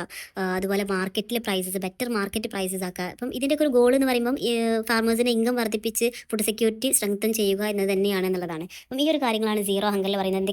എന്തൊക്കെ മെഷേഴ്സാണ് എടുത്തിട്ടുള്ളത്? Food security, nutrition security, agricultural productivity. സിമ്പിളാണ് ഈ മൂന്ന് കാര്യങ്ങളും. ആ ഒരു ഹങ്കർ പറയുമ്പം ഈ മൂന്ന് കാര്യങ്ങളും ജസ്റ്റ് ഇങ്ങനെ ആലോചിച്ച് വെക്കുക. ദെൻ മൂന്നാമത് പറയുന്നതാണ് good health and well being എന്നുള്ളത്. ഇത് പേര് പോലെ തന്നെ ഇതിലെന്താണ് കൂടുതലായിട്ട് ഇമ്പോർട്ടൻ്റ് കൊടുക്കുന്നത്? ഹെൽത്തി ആയിട്ടുള്ള ഒരു ലൈഫാണ് ഇതിൽ കൂടുതലായിട്ടും പ്രൊമോട്ട് ചെയ്യുന്നത്. അപ്പം അതുപോലെ തന്നെ മനുഷ്യന്മാരെ വെൽ ബീയിങ് അവർ പ്രൊമോട്ട് ചെയ്യുന്നുണ്ട്. അപ്പം നാഷണൽ ഹെൽത്ത് പോളിസി 2017 എന്താണ് ഇന്ത്യ ഹെൽത്ത് കെയറിൽ കൂടുതലായിട്ട് എന്താണ് ഇമ്പ്രൂവ് ചെയ്തിട്ടുണ്ട് എന്നുള്ളതാണ് പറയുന്നത്. അപ്പം അതിന് കാരണം എന്താ വെച്ചാൽ ഇന്ത്യയിൽ ഏറ്റവും കൂടുതൽ വാക്സിൻസ് മെഡിസിൻസ് ഒക്കെ കൂടുതൽ സപ്ലയേഴ്സ് ഉള്ളത് ഇന്ത്യയിൽ നിന്നാണ്. സോ അപ്പം അതിൻ്റെ ഒരു ഇത് ജനങ്ങൾക്കും കിട്ടിയിട്ടുണ്ട് എന്നുള്ളതാണ് ആ ഒരു പോളിസിയിൽ അവർ മുന്നോട്ട് വെക്കുന്ന വാദം എന്ന് പറയുന്നത്. അപ്പം ഇവരുടെ ഒരു വാക്സിനേഷൻ പ്രോഗ്രാംസും എല്ലാം ഈ ഒരു വേൾഡ് വൈഡായിട്ട് കൂടുതൽ അറിയപ്പെട്ടിട്ടുള്ള സംഭവമാണ് എന്നുള്ളതാണ് പറയുന്നത്. അതുപോലെ തന്നെ ഇതിൽ പറഞ്ഞിട്ടുള്ള മേജർ ആയിട്ടുള്ള ഇനീഷ്യേറ്റീവ്സ് എന്താണ്, ഇന്ത്യ എടുത്തിട്ടുള്ള മേജർ ഇനീഷ്യേറ്റീവ്സ് ആണ് ഇനി പറയാൻ പോകുന്നത്. യൂണിവേഴ്സൽ ആൻഡ് അഫോർഡബിൾ ആയിട്ടുള്ള ഹെൽത്ത് കെയർ. ഇതിൽ 2 സ്കീം പറയുന്നുണ്ട്. ആയുഷ്മാൻ ഭാരത് പറയുന്നുണ്ട്. ഇത് വൾനറബിൾ ആയിട്ടുള്ള പീപ്പിൾസിന് എന്താണ് ഫ്രീ ആയിട്ട് മെഡിസിൻസ് കൊടുക്കുന്നതിനുള്ള ഒരു സ്കീമാണ്. അതുപോലെ തന്നെ പ്രധാനമന്ത്രി ജാൻ ആരോഗ്യ യോജന എന്ന് പറയുന്നത് ഇതിൽ പറയുന്നത് എന്താണ് ഹെൽത്ത് ഇൻഷുറൻസ് അഥവാ 5 ലാഖിന് മുകളിലുള്ള ഹെൽത്ത് ഇൻഷുറൻസ് നൽകുന്ന ഒരു പോളിസിയാണിത്. അതുപോലെ തന്നെ ക്യാഷ്ലെസ് ആയിട്ടുള്ള ട്രീറ്റ്മെൻറ്റിന് പാവപ്പെട്ട ആളുകൾക്കുള്ള ക്യാഷ്ലെസ് ട്രീറ്റ്മെൻറ്റിനുള്ള ഒരു സ്കീമാണ് കേട്ടോ ഇത്. അതുപോലെ തന്നെ പിന്നീട് ഇന്ത്യ എടുത്തിട്ടുള്ളൊരു ഇതെന്ന് പറയുന്നത് അഫോർഡബിൾ മെഡിസിൻസ് എന്നുള്ളതാണ്. ഗവൺമെൻറ് ഈ മെഡിസിൻ്റെ വില ഏറ്റവും ലോ പ്രൈസസിലാണ് കൊടുക്കുന്നത് എന്നുള്ളതാണ്. അത് എന്തിനു കാരണമാണോ? ഇത് out of pocket of health care. അപ്പം ഇത് നമുക്ക് എന്തെങ്കിലും അസുഖം വരുമ്പോൾ നമ്മുടെ പോക്കറ്റിൽ എത്ര കാലിയാവുന്നു എന്നുള്ളതാണ് ഇതിട്ട് പറയുന്നത്. അപ്പം അത് കുറയ്ക്കാനും ഇത് കാരണമാകുന്നുണ്ടെന്നുള്ളതാണ് പറയുന്നത്. പിന്നീട് പറയുന്നത് മെഡിക്കൽ ഇൻഫ്രാസ്ട്രക്ചർ. ഇപ്പം ഒരു മെഡിക്കൽ കോളേജിൽ ഒരു ഐഡിയൽ ഡോക്ടറും പേഷ്യൻറ്റും തമ്മിലുള്ളൊരു അനുപാതം എന്നൊരു റേഷ്യോ എന്ന് പറയുന്നത് 1:1000. ഒരു ഡോക്ടർക്ക് 1000 പേഷ്യൻ്റ് എന്നുള്ളതായിരിക്കണം എന്നുള്ളതാണ് ഒരു ഐഡിയൽ കണക്കെങ്കിൽ. ഇന്ത്യയിൽ അത് 1:1456 1456. അപ്പം ഇത് സാധാരണ രീതിയിലാക്കി മാറ്റാൻ എന്താണ് ഒരുപാട് മെഡിക്കൽ കോളേജും ഒരുപാട് ഡോക്ടേഴ്സൊക്കെ ആവശ്യമാണല്ലോ. അപ്പം ഇത് 2014 മുതൽ എസ്റ്റാബ്ലിഷ് ചെയ്തു എന്നുള്ളതാണ് ഇവർ പറയുന്നത്. ദെൻ റെഡ്യൂസിങ് മെറ്റേണൽ മോർട്ടാലിറ്റി, മാതൃമരണ നിരക്ക് കുറയ്ക്കുക എന്നുള്ളത്. അപ്പം 2030 ആകുമ്പോഴേക്കും നല്ലൊരു ശതമാനം തന്നെ കുറക്കണം എന്നുള്ളതാണ് അവരുടെ ഒരു ലക്ഷ്യം എന്ന് പറയുന്നത്. അതുപോലെ തന്നെ reducing infant and child mortality. അപ്പം ചെറിയ ശിശു മരണ നിരക്ക് എന്താണ് കുറയ്ക്കുക. അപ്പം നമ്മളെ കേരളമൊക്കെ അതിൽ അമേരിക്കനെക്കാട്ടിലും ഒന്നാം നമ്പർ നിൽക്കുന്ന സംസ്ഥാനം നമ്മുടെ കേരളം ചൈൽഡ് മോർട്ട. പക്ഷേ ഇന്ത്യയിലേക്ക് വരുമ്പോൾ അങ്ങനെയല്ല കേട്ടോ. ഇന്ത്യയിലെ ഒരുപാട് പിന്നിലാണ് ഇന്ത്യ. ഒരുപാട് സംസ്ഥാനങ്ങൾ എന്താണ് തീരെ ഒരു ആരോഗ്യമേഖലയൊക്കെ വളരെ സ്തംഭിച്ച് നടക്കുന്നൊരു അവസ്ഥയിലാണ് ഇപ്പോൾ ഉള്ളത്. അപ്പം അതൊക്കെ എന്താണ് നമ്മൾ ഇന്ത്യയിലുള്ള മൊത്തത്തിലുള്ള കണക്കിനൊക്കെ അത് ബാധിക്കുന്നുണ്ട്. അപ്പം അതാണ് ഇവിടെ പറയുന്നത്. അപ്പം അതൊക്കെ ഉഷാറാക്കുക എന്നുള്ളതാണ് അവരുടെ ഒരു നയം എന്ന് പറയുന്നത്. അതുപോലെ തന്നെ കൺട്രോളിങ് ഡിസീസസ്, മാരകമായിട്ടുള്ള രോഗങ്ങൾ കൺട്രോൾ ചെയ്യുക. അപ്പോൾ പോളിയോക്ക് ഇത് കൊടുക്കുന്നുണ്ടല്ലോ. അതുപോലെ തന്നെ മലേറിയ, ട്യൂബർകുലോസിസ് എന്ന് പറഞ്ഞിട്ടുള്ള പല രോഗങ്ങളും ഇന്ത്യ നിർമ്മാർജ്ജനം ചെയ്തിട്ടുണ്ടെങ്കിൽ പോലും എന്താണ് ഒരുപാട് രോഗങ്ങൾ കുറയ്ക്കാനും ഇതിലൂടെ കഴിയുന്നുണ്ട് എന്നുള്ളത്, അതായത് വാക്സിനേഷനിലൂടെയൊക്കെ കഴിയുന്നുണ്ട് എന്നുള്ളതാണ് പറയുന്നത്. അപ്പം ഈ ഒരു ഇനീഷ്യേറ്റീവ്സ് ഒക്കെയാണ് ഇന്ത്യ എടുത്തിട്ടുള്ളത്. ഇതിൽ തന്നെ ഒരുപാട് ചാലഞ്ചസ് ഉണ്ട് കേട്ടോ. കാരണം ഇപ്പം നമുക്കറിയാം, നമുക്ക് എന്തെങ്കിലും ഒരു അസുഖം വന്നു കഴിഞ്ഞാൽ അതിൻ്റെ കോസ്റ്റ് എന്ന് പറയുന്നത് നമുക്ക് താങ്ങാൻ പറ്റുന്നതിലും അപ്പുറമാണ് അതിൻ്റെ ഒരു ചിലവ് എന്ന് പറയും. അപ്പം അത് അത്രയും ഉള്ളിടത്തോളം കാലം നമുക്ക് എന്താണ് ഈ രോഗങ്ങളുടെ ഇടയിൽ പിടിച്ചു നിൽക്കുക എന്ന് പറയുന്നത് ഭയങ്കര ഒരു വെല്ലുവിളി ഉയർത്തുന്ന ഒരു കാര്യം തന്നെയാണ്. അതുപോലെ തന്നെ നമ്മുടെ ഹെൽത്ത് വർക്കേഴ്സിൻ്റെ ഷോർട്ടേജ്, അത് ഈ ഒരു കാര്യത്തിൽ ഇന്ത്യ നേരിടുന്നൊരു വെല്ലുവിളി തന്നെയാണ്. അതുപോലെ തന്നെ ലാക്ക് ഓഫ് ഹെൽത്ത് അവയർനെസ്, ആളുകൾ അത്രത്തോളം ഹെൽത്തിൻ്റെ കാര്യത്തിൽ അവെയർ അല്ല എന്നുള്ളതാണ്. ഈ ഒരു കാര്യങ്ങളൊക്കെ മോശമായിട്ട് ഇന്ത്യൻ്റെ കാര്യത്തിൽ ബാധിക്കുന്നുണ്ടെങ്കിലും ഇത്രയും കാര്യങ്ങളൊക്കെ അവർ ചെയ്തിട്ടുണ്ട് എന്നുള്ളതാണ്, ചെയ്യാൻ പ്ലാൻ ചെയ്തിട്ടുണ്ട്, ഇങ്ങനെയൊക്കെ ചെയ്തുകൊണ്ടിരിക്കുന്നുണ്ട് എന്നുള്ളതാണ് നമുക്ക് ഇതിലൂടെ അറിയാൻ കഴിയുന്നത്. ഇത് നാലാമതായിട്ട് പറയുന്നത് ക്വാളിറ്റി എഡ്യൂക്കേഷൻ എന്നുള്ളതാണ്. ഇപ്പോൾ എഡ്യൂക്കേഷൻ്റെ കാര്യത്തിലുള്ള തീരുമാനം എന്തൊക്കെയാണെന്നുള്ളത് നമുക്ക് നോക്കാം. ഇത് ഏറ്റവും കൂടുതൽ എയിം ചെയ്യുന്നത് എന്തിനാണ്? ഇൻക്ലൂസീവ് ആയിട്ടുള്ള, ഇക്വിറ്റബിൾ ആയിട്ടുള്ള ക്വാളിറ്റി എഡ്യൂക്കേഷന് എല്ലാവർക്കും, അഥവാ life long learning opportunities for all എന്നുള്ളതാണ് ഇതിന് ഏറ്റവും വലിയൊരു എയിം എന്ന് തന്നെ പറയുന്നത്. അതുപോലെ തന്നെ ഇതിന് മെയിൻ ഒബ്ജക്റ്റീവായിട്ട് പറയുന്നത് provide affordable and quality education for every child എന്നുള്ളതാണ്.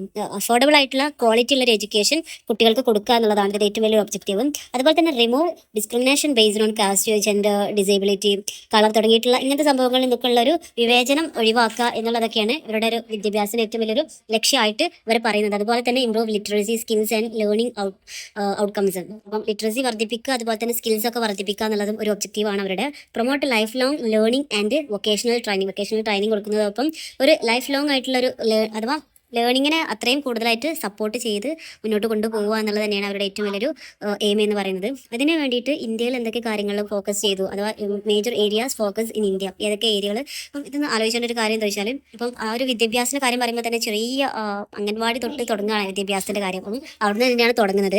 ഏർലി ചൈൽഡ്ഹുഡ് എഡ്യൂക്കേഷൻ എന്ന് പറയുമ്പോൾ അംഗൻവാടികളിലൂടെ കിട്ടുന്ന വിദ്യാഭ്യാസമാണല്ലേ, അത് കൂടുതലായിട്ട് ഉറപ്പ് വരുത്തുക. അപ്പം അത് ഉഷാറായിട്ട് നടക്കുന്നുണ്ടല്ലോ, അപ്പം അത് ഉറപ്പ് വരുത്തുക. Then elementary and secondary education, പിന്നീട് പറയുന്നത് എന്താണ്, നമ്മുടെ റൈറ്റ് ടു എഡ്യൂക്കേഷൻ ആക്ട് ഉണ്ടല്ലോ 2009 വന്നിട്ടുള്ള, അതിൽ പറയുന്നത് എന്താണ്, അത് എഡ്യൂക്കേഷൻ നേടുക എന്നുള്ളത് നമ്മുടെ ഒരു ഫണ്ടമെന്റൽ റൈറ്റ് ആയിട്ട് നമുക്ക് നേടി തന്നിട്ടുണ്ട്. അപ്പം അതിലൂടെ എന്താണ് ഒരുപാട് ആളുകൾക്ക് വിദ്യാഭ്യാസം നേടാൻ കഴിഞ്ഞു. അതുപോലെ തന്നെ നമ്മുടെ ഒരുപാട് ആളുകൾ സ്കൂളിൽ ചേരുന്നത് കൂടും ചെയ്തു. അതുപോലെ അത് ഇല്ലാതാവുന്ന ഒരു അവസ്ഥ, അഥവാ കുട്ടികളൊക്കെ സ്കൂളിൽ നിർത്തി പോകേണ്ട ഒരു അവസ്ഥയിൽ നിന്നൊക്കെ വിട്ടുപോകുന്നു അല്ലേ. അപ്പം ഒരുപാട് കുട്ടികൾ എന്താണ് അതിലൂടെ പഠിക്കുന്നുണ്ട്. അതുപോലെ തന്നെ ടോയ്ലറ്റ്, വാട്ടർ, ജെൻഡർ ഈക്വാലിറ്റി, ഇതെല്ലാം ഇതിലൂടെ ഉറപ്പുവരുത്താൻ, ഈ ഒരു പ്ലാനിങ്ങിലൂടെ ഇത് ഉറപ്പുവരുത്താൻ സാധിച്ചു എന്നുള്ളതാണ് അവർ പറയുന്നത്. Then improved educational outcomes.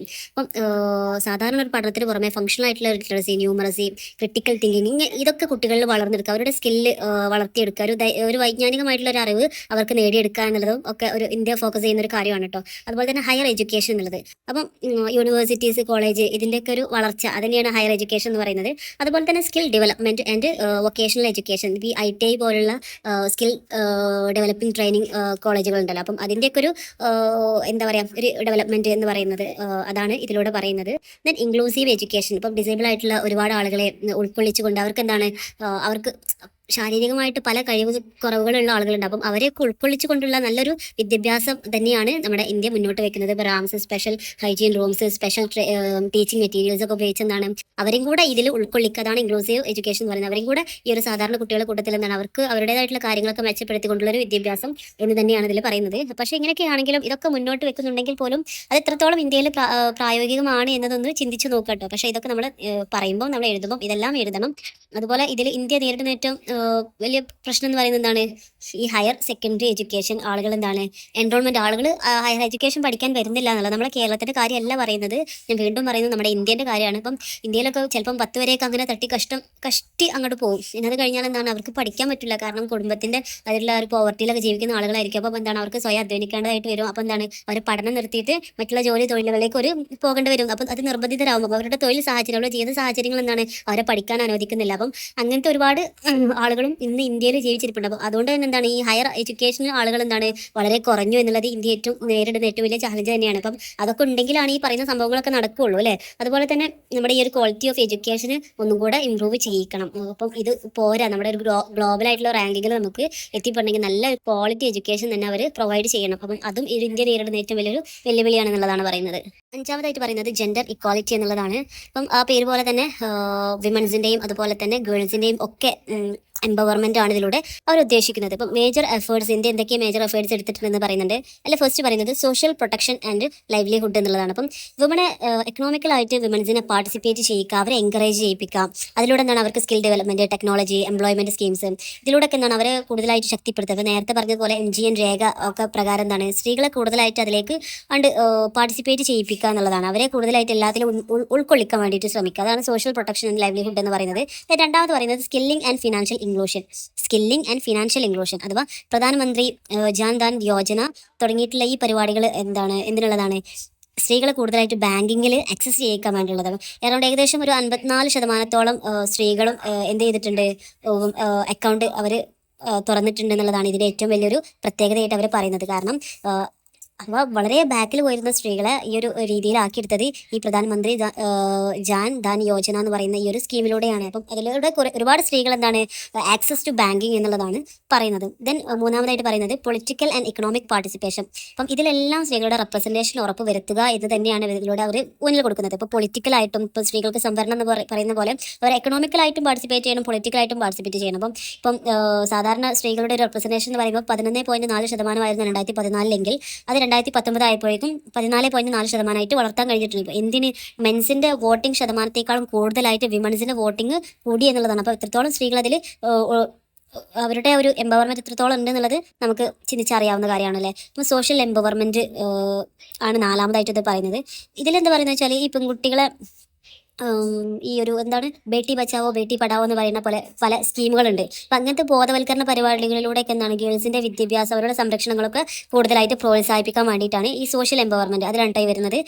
Beti Bachao Beti Padhao എന്ന് പറയുന്ന സ്കീംസ് അത് ഒരു ബോധവൽക്കരണ പരിപാടിയാണ്. അപ്പം അതിലൂടെ കൂടുതലായിട്ട് അവരെ എംപവർമെൻറ്റ് ചെയ്യിപ്പിക്കുക എന്നുള്ളതാണ് പറയുന്നത്. അപ്പം ഇങ്ങനെയൊക്കെ ആണെങ്കിൽ പോലും നമ്മുടെ ഈ ഒരു ഇന്ത്യയിൽ ജെൻഡർ ബേസ്ഡ് ആയിട്ടുള്ള ഇക്വാലിറ്റി ഭയങ്കര കുറവാണ് അല്ലേ. ഇപ്പം നമുക്ക് ഓരോ സ്ത്രീകൾക്ക് നമുക്കറിയാവുന്ന ഇപ്പോൾ ഒരേ പണിയെടുക്കുന്ന രണ്ട് ആളുകൾക്ക്, ഒന്ന് സ്ത്രീ ഒന്ന് പുരുഷനാണെങ്കിൽ രണ്ടാൾക്ക് രണ്ട് വേതനമാണ്. അപ്പം ഇങ്ങനത്തെ പല പ്രശ്നങ്ങളും ഇതൊക്കെ ഒരു ചാലഞ്ചസ് ആയിട്ട് ഇപ്പോഴും നമ്മുടെ ഇന്ത്യയിൽ നിലനിൽക്കുന്ന സംഭവമാണ്. അതുപോലെ തന്നെ വിമൻ എൻ്റർപ്രണർഷിപ്പ് ഒക്കെ എന്ന് പറയുമ്പോൾ എത്രത്തോളം അതൊക്കെ സക്സസ് ആവുന്നുണ്ട് എന്നുള്ളതാണ്. അതുപോലെ എക്കണോമിക്കൽ പാർട്ടിസിപ്പേഷൻ ഓഫ് വിമൻ, ഇപ്പം സ്ത്രീകൾക്ക് സാമ്പത്തികമായിട്ട് അതിൽ പങ്കാളികളാവാൻ ഉള്ളൊരു കാര്യപ്രാപ്തി വളരെ കുറവാണല്ലേ. അപ്പം അതിലുള്ളൊരു കാര്യപ്രാപ്തിയിലേക്ക് അവർ സാമ്പത്തികമായിട്ട് അവർ നല്ലൊരു ഇൻഡിപെൻഡൻ്റ് ആവുക തന്നെ വേണം. അപ്പം അങ്ങനത്തെ കാര്യങ്ങളൊക്കെ ഇപ്പോഴും അതൊരു ചാലഞ്ചായിട്ട് തന്നെ നമ്മുടെ മുന്നിൽ കിടപ്പുണ്ട് എന്നുള്ളതാണ് പറയുന്നത്. അപ്പം എങ്ങനെയൊക്കെയാണെങ്കിലും ഒരുപാട് പരിപാടികളിലൂടെ എന്താണ് സ്ത്രീകളെ മുന്നോട്ട് എത്തിക്കുന്നുണ്ട്. ദെൻ ആറാമതായിട്ട് പറയുന്നത് ക്ലീൻ വാട്ടർ ആൻഡ് സാനിറ്റൈസേഷൻ എന്നുള്ളതാണ്. ഇപ്പോൾ പേര് പോലെ തന്നെ എന്താണ് clean water and sanitisation for all എന്നുള്ളത് തന്നെയാണ് ഇതിൻ്റെ ലക്ഷ്യം എന്ന് പറയുന്നത്. എല്ലാ ജനങ്ങളിലേക്കും അത് എത്തിക്കുക എന്നുള്ളത്. ഇപ്പം നമുക്കറിയാം ഇന്ത്യയിൽ ഏറ്റവും നല്ല ഫ്രഷ് വാട്ടറിൻ്റെ അളവ്, ഇന്ത്യയിൽ ലഭ്യമായിട്ടുള്ള ഫ്രഷ് വാട്ടറിൻ്റെ അളവ് എന്ന് പറയുന്നത് 4% മാത്രമാണ്. പക്ഷേ നമ്മുടെ ഈ ഒരു രാജ്യത്തിൻ്റെ എന്താ പറയുക പോപ്പുലേഷൻ എന്ന് പറയുന്നത് 17% ആണ്. അപ്പം എത്രത്തോളം ഒരു സ്കേഴ്സിറ്റി നമുക്ക് വരും, ഒരു ഫ്രഷ് വാട്ടറിൻ്റെ സ്കേഴ്സിറ്റി വരും എന്നുള്ളത് നമുക്ക് ചിന്തിച്ചറിയാവുന്ന കാര്യമാണല്ലേ. അതുപോലെ തന്നെ ഈ വെള്ള സംബന്ധമായിട്ടുള്ള രോഗങ്ങളും ഒരുപാട് കാരണങ്ങളാവാറുണ്ടെന്ന്, പ്രത്യേകിച്ച് ചെറിയ കുട്ടികളിലൊക്കെ ഈ വെള്ളം കൊണ്ടുണ്ടാകുന്ന പല പ്രശ്നങ്ങളും മരണത്തിന് കാരണമാകാറുണ്ട് എന്ന് പറയുന്നുണ്ട്. അപ്പം ഇങ്ങനെയൊക്കെയാണെങ്കിലും ഒരുപാട് മെഷേഴ്സ് ഇന്ത്യ എടുത്തിട്ടുണ്ട്. അത് എന്തൊക്കെയാണെന്നുള്ളത് പറയുന്നത് 3 മെഷേഴ്സാണ് ഇന്ത്യ എടുത്തിട്ടുള്ളത്. ഫസ്റ്റ് സേഫ് ആൻഡ്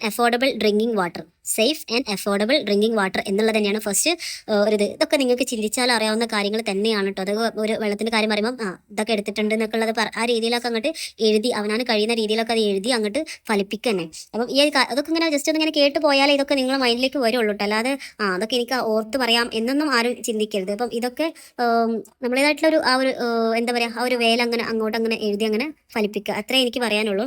ഇപ്പം safe and affordable drinking water എന്ന് പറയുമ്പം നമുക്കറിയാം ഒരു ഏകദേശം 96% ആളുകളും എന്താണ് ഇപ്പം സേഫ് ഡ്രിങ്കിങ് വാട്ടർ ആക്സസ് ചെയ്യുന്നുണ്ട് എന്നുള്ളതാണ് ഇവരെ കണക്ക് പറയുന്നത്. ഇപ്പം ജയ് ശക്തി അഭിയാൻ എന്ന് പറയുന്ന ഒരു പദ്ധതി വാട്ടറിൻ്റെ പരമായിട്ടുള്ള പ്രശ്നത്തിന് പരിഹാരമായിട്ട് ക്രിയേറ്റ് ചെയ്തൊരു പരിപാടിയാണ് ജയ് ശക്തി അഭിയാൻ എന്ന് പറയുന്ന ഈ ഒരു പരിപാടി. അപ്പം ഇത് പ്രൊമോട്ട് ചെയ്യുന്നത് എന്താ വെച്ചാൽ വാട്ടർ കൺസർവേഷൻ, വെള്ള സംരക്ഷണത്തിന് വേണ്ടിയിട്ട്, അതുപോലെ തന്നെ റെയിൻ വാട്ടർ ഹാർവെസ്റ്റിംഗ്, മഴവെള്ള സംഭരണത്തിന് വേണ്ടിയിട്ട്, അതുപോലെ തന്നെ റിനോവേഷൻ ഓഫ് ദ വാട്ടർ ബോഡീസിൻ്റെ റിനോവേഷൻ, ഈ സംഭവങ്ങളൊക്കെയാണ് ഇത് കൂടുതലായിട്ട് പ്രൊമോട്ട് ചെയ്യുന്നത് എന്നുള്ളതാണ്. അപ്പം ഇതിലൂടെ എന്താണ് കൂടുതലായിട്ട് ആളുകളിലേക്ക് വെള്ളം, നല്ല അഫോർഡബിൾ ആയിട്ടുള്ള വെള്ളം എത്തിക്കാൻ കഴിഞ്ഞു എന്നുള്ളതാണ് ഇവർ ഇവർ പറയുന്നത്.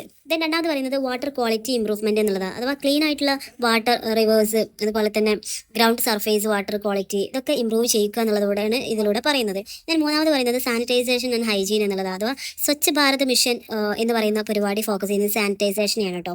അപ്പം ഇതിലൂടെ എന്താണ് സ്വച്ഛ് ഭാരത് മിഷനിലൂടെ സാനിറ്റൈസേഷൻ അഥവാ നല്ല ഒരു ഹൈജീനിക് ആയിട്ടുള്ളൊരു എന്താ പറയുക ഒരു ഇത് ആക്കി കൊടുക്കുക എന്നുള്ളതാവും. അപ്പം ഇതിൽ പറയുന്നത് 109 മില്യൺ ടോയ്ലറ്റ്സ് ഇവർ ഉണ്ടാക്കിയിട്ടുണ്ട് എന്നുള്ളതാവും. 88% നിന്ന് 97% ആക്കി ടോയ്ലറ്റുകളുടെ കവറേജ് കൂടി എന്ന് പറയുമ്പോൾ ഇതിലൊക്കെ ഒരുപാട് ട്രോളുകൾ വന്നിട്ടുള്ളതല്ലേ. ഭയങ്കര ദാരിദ്ര്യത്തിലും അനുഭവിക്കുന്നവർക്ക് എന്തുണ്ടാക്കി കൊടുത്തിട്ടുണ്ട്, ടോയ്ലറ്റ് ഉണ്ടാക്കി കൊടുത്തിട്ടെന്ന് പറഞ്ഞിട്ട്.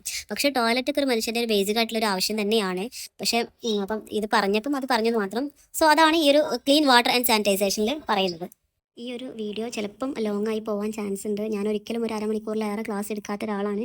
പക്ഷേ ഇത് ഓരോ പോയിന്റ് ഔട്ട് ചെയ്ത് കാര്യങ്ങൾ പറയുന്നത് കൊണ്ടാണ് ഇത്രയും ടൈം എടുക്കുന്നത് കേട്ടോ. അപ്പം നമുക്ക് ടൈം വഹിക്കേണ്ട എന്തെങ്കിലും ബുദ്ധിമുട്ടുണ്ടായിട്ടുണ്ടെങ്കിൽ സോറി. ദെൻ ഏഴാമത്തെ point affordable and clean energy എന്നുള്ളത്. അപ്പം ഇതിൽ പറയുന്നത് എന്താണ്, അഫോർഡബിൾ ആയിട്ടുള്ള റിലയബിൾ ആയിട്ടുള്ള സസ്റ്റൈനബിൾ ആയിട്ടുള്ള മോഡേൺ എനർജി എല്ലാവരിലേക്കും എത്തിക്കുക എന്നുള്ളത് തന്നെയാണ് ഇതിൻ്റെ ലക്ഷ്യം എന്ന് പറയുന്നത്. അപ്പം clean energy, affordable and clean energy മറക്കരുത്.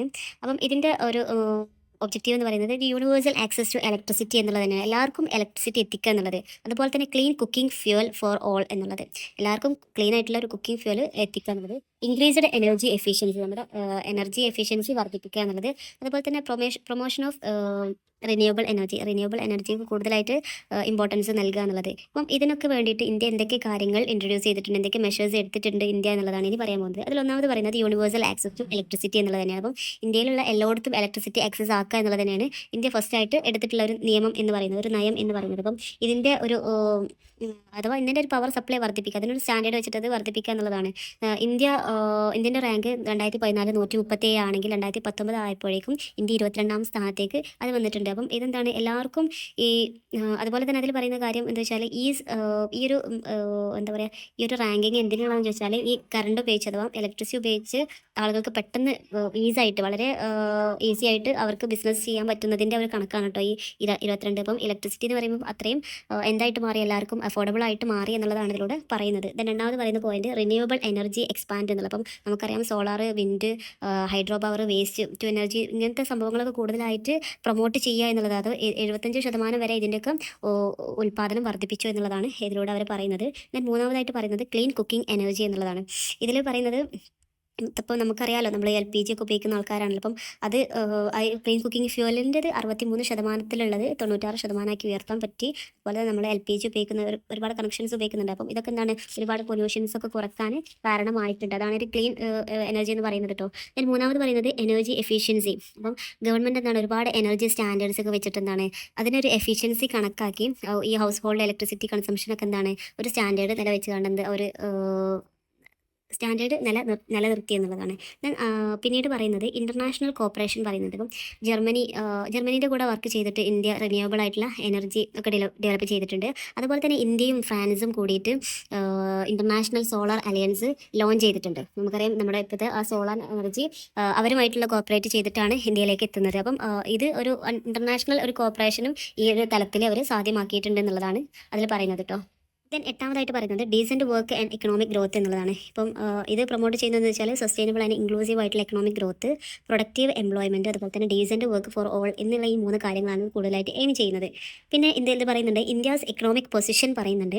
ഇന്ത്യ ഈ ഒരു ലോകത്തിലെ തന്നെ 3ാം സ്ഥാനമാണ് എന്തിനുള്ളത്, 3rd ലാർജസ്റ്റ് എൻ്റർപ്രണർഷിപ്പ് എക്കോസിസ്റ്റം ഉള്ള രാജ്യത്തിൽ ഇന്ത്യക്ക് 3ാം സ്ഥാനം ഉണ്ട് എന്നുള്ളതാണ് പറയുന്നത്.